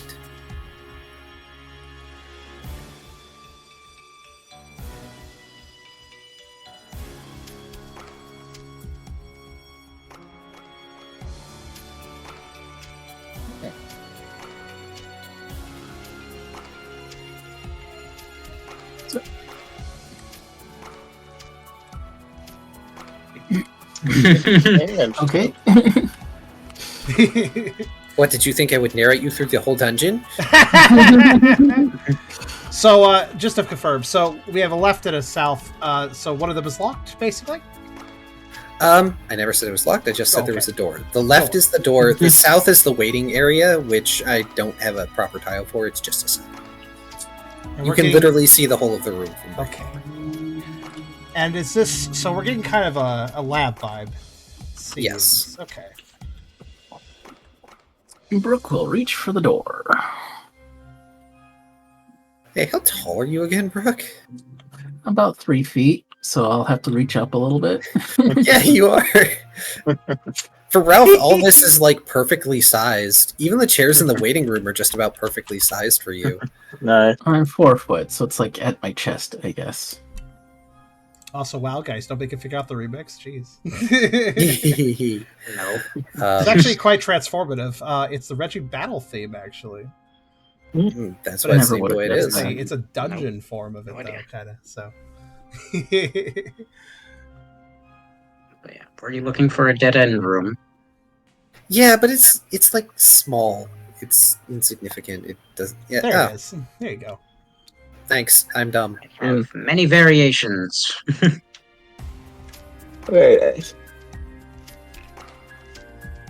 Mouse, continue to be cooperative, please. Anyway, Brooke, you reach up, and it takes a little bit since it's been an age, but you are able to pull the hefty metal handle, and there's a sort of piston clunk as suddenly fresh air begins to move through past you. All of you can feel that breeze. Ah, smells dusty and stale. The Socrates. The smell of new discoveries.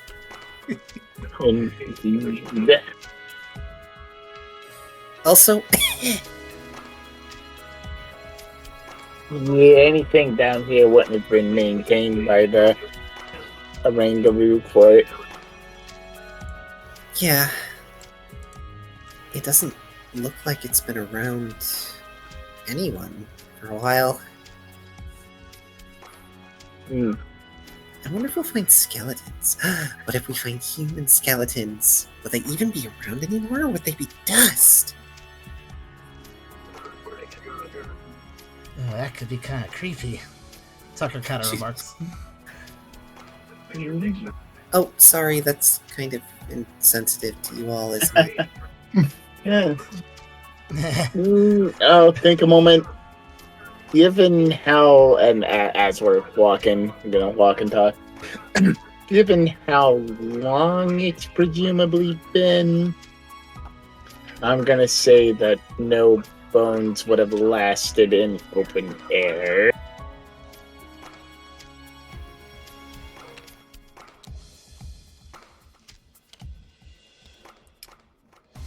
Or if they did, it would be extraordinarily brittle.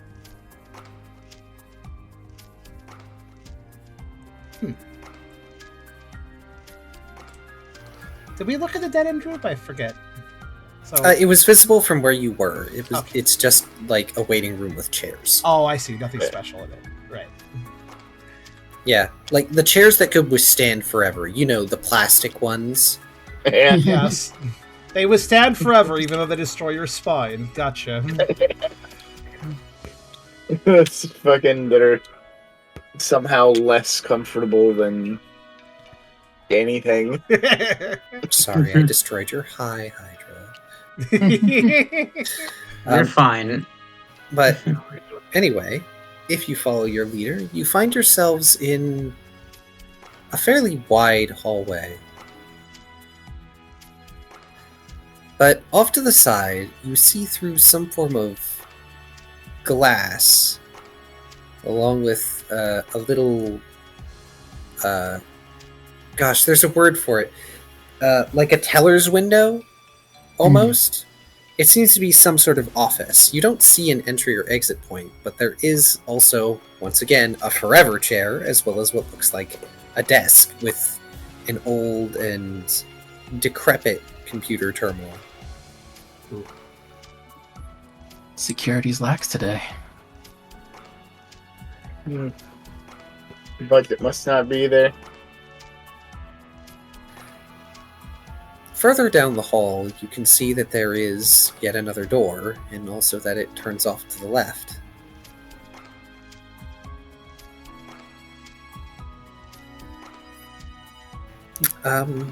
Insight survival alerts for everyone, please. Indeed. Okay. I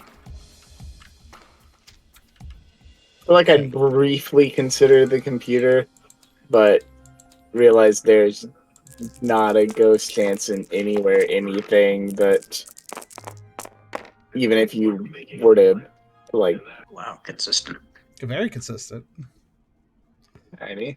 Yeah, there's like no power here. One could very There's well no presume. power.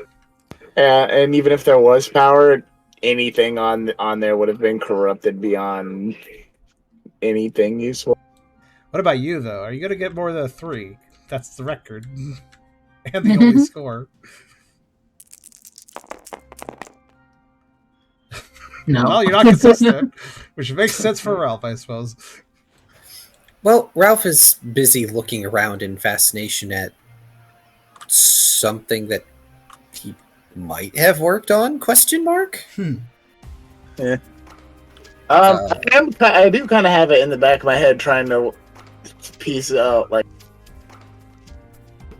this couldn't be the, like, Moss Deep Center, because Moss Deep was an island, and for something to move that radically on a geological scale, no structures would be left standing.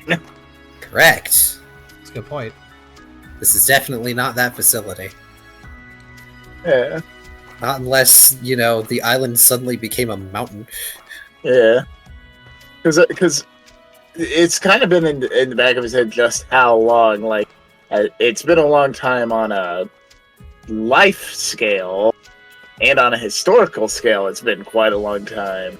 But has been in a long time on a geological scale is where he's kind of trying to pinpoint it now. He's leaning no, because if it was so long that, like, the continent shifted to an unrecognizable state, then, like, remnants of human technology would be far fewer. So, aside from Ralph, the rest of you can hear, coming from somewhere further down the halls, this low humming. It's a vaguely familiar sound, accompanied by the occasional sort of sharp, tinny noise of sparks playing across metal.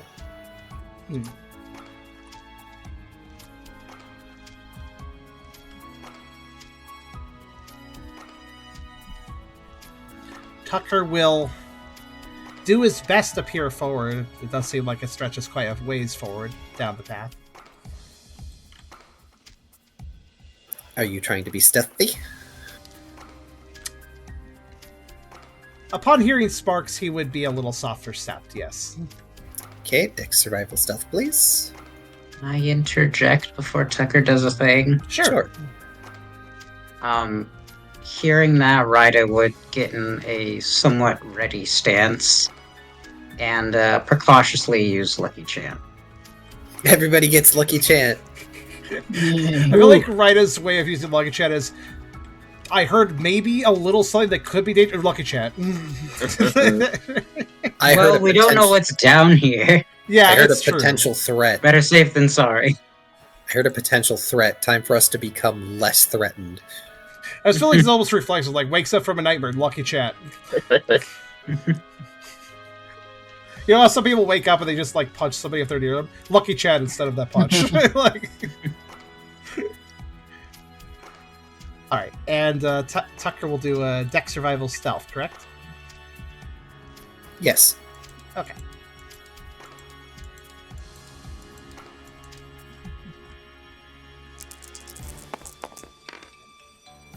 Okay.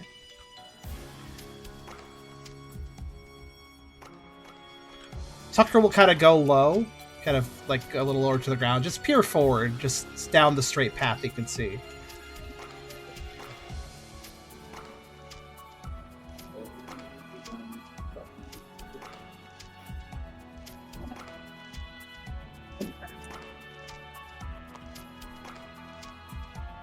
All right. Da.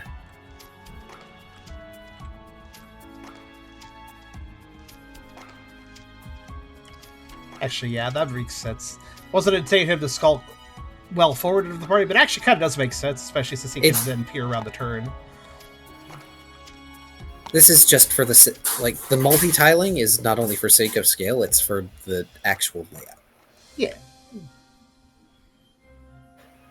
So, as you look around the corner, Tucker, you see something odd in the dark. For a second, it almost feels like you've got your life vision back. Ooh. Because casting the hall in a strange light is a magneton. Its movements jitter periodically as it very slowly does its magnetic hover down the hall. Towards you, I might add. Ooh. Tucker will not keep his head around the corner very long then. What color is it glowing in? It's glowing a weird, off blue-green. Also, give me a sec.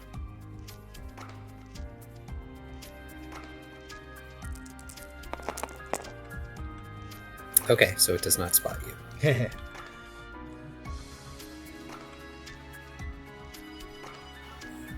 But yes, it is slowly hovering towards you, and I need to now find a tile for that area. Tucker will, in the meantime, he will quietly tell the rest of the group about the Mignaton that looks kind of strange. It's glowing kind of strange. As far as Tucker's aware, they're supposed to glow kind of an electric light color, not whatever that is.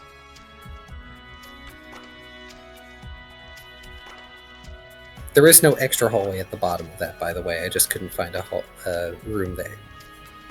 There's the T. Yeah. Gotcha. The shape of the center room is important, though. Okay. So we'll just ignore the bottom. Noted.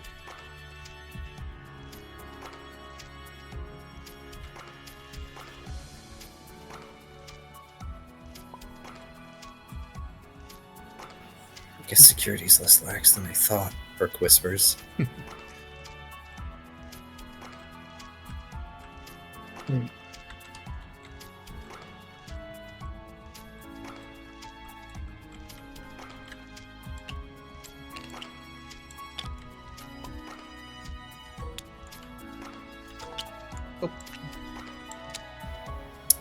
Yes. Sorry, I was just placing a visual barricade. Don't let me. Just gonna put that here for my own. Oh wait, I don't need that. Never mind.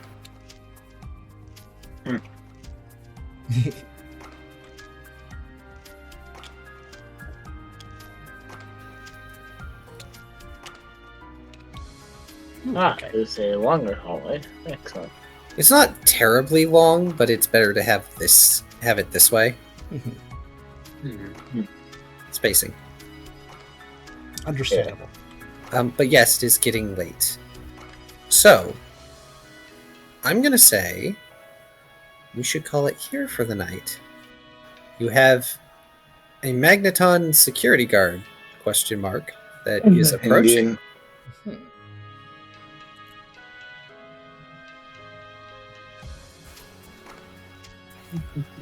I guess I'll move Tetra back a little bit too, since he's not around the corner anymore. There. Thank you, everyone, for joining me at the table tonight. Yes. There are still so many mysteries to unravel. Yes. There's so much left for you to see. Hopefully you will come to enjoy the Moonwide Ruins facility. Oh, yes. Oh, yes.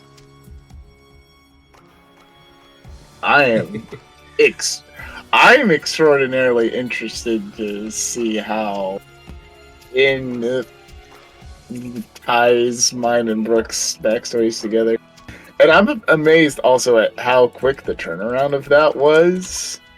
Because some of the relevant details I didn't give you until recently. And you were able to weave the stories together.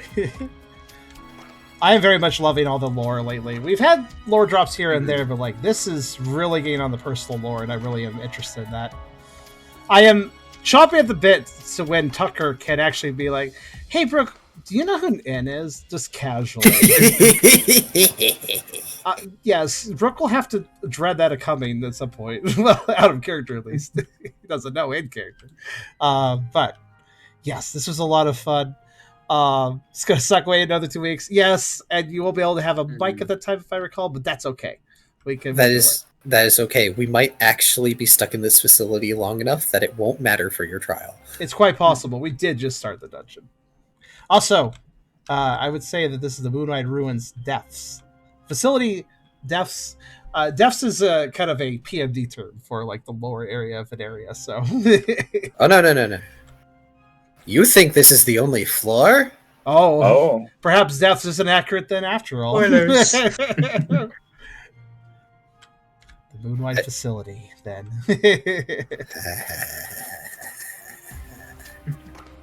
Dun dun dun.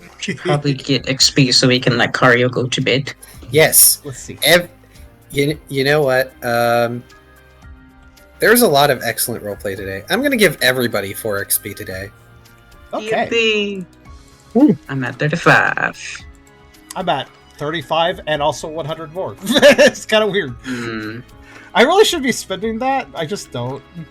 Oh, I said I was going to like set up for this session. I forgot about that. Well, I'll do it next time. If I remember. It's okay. I had a really crazy, busy last couple weeks. And then, of course, the migraine kind of came at the perfect time to help me forget that. So, yeah. It's okay. I'm currently debating if I should get another point in special. If you guys want to stat right now, go right ahead. I think I'm going to figure that out later and write it down for myself. Like, that was the original plan. So I'll have it ready for next time. Excellent. The next couple weeks should be a little less harried for me, so. I've placed in both on my sheet and in my personal notes because sheet is tenuously permanent. Okay. I'm very careful, by the way, of your sheet. I have not done any weird clicking with it. So. Yeah, the translation for the sketch I've put both on my sheet and in my personal I should write notes. that down too. Thank you for reminding me. Wait, what are you guys writing down? I do keep physical notes. The fact that we both have the sketch of the tablet. Oh, that's a good point. Yes. Yes, that does not take up a space. Yeah. And Rita wasn't present when Mawile translated it for us. Correct. Nope. So that's something only Ralph is privy to at the moment. I feel like what they saw is the dead star because that's about the right distance for a satellite to be. It would appear in front of the moon. Because the moon would be further than the satellite is out. I'm fairly certain that's the case. Yes. I'm a little curious. What did we already know about the Dead Star? Because I kind of honestly forgot. It's been such a long time since the Mewtwo conversation stuff. So I know we were trying to look it up. I knew it was bad, but I don't remember how many details we had. Obviously, we're trying to get more, but yeah.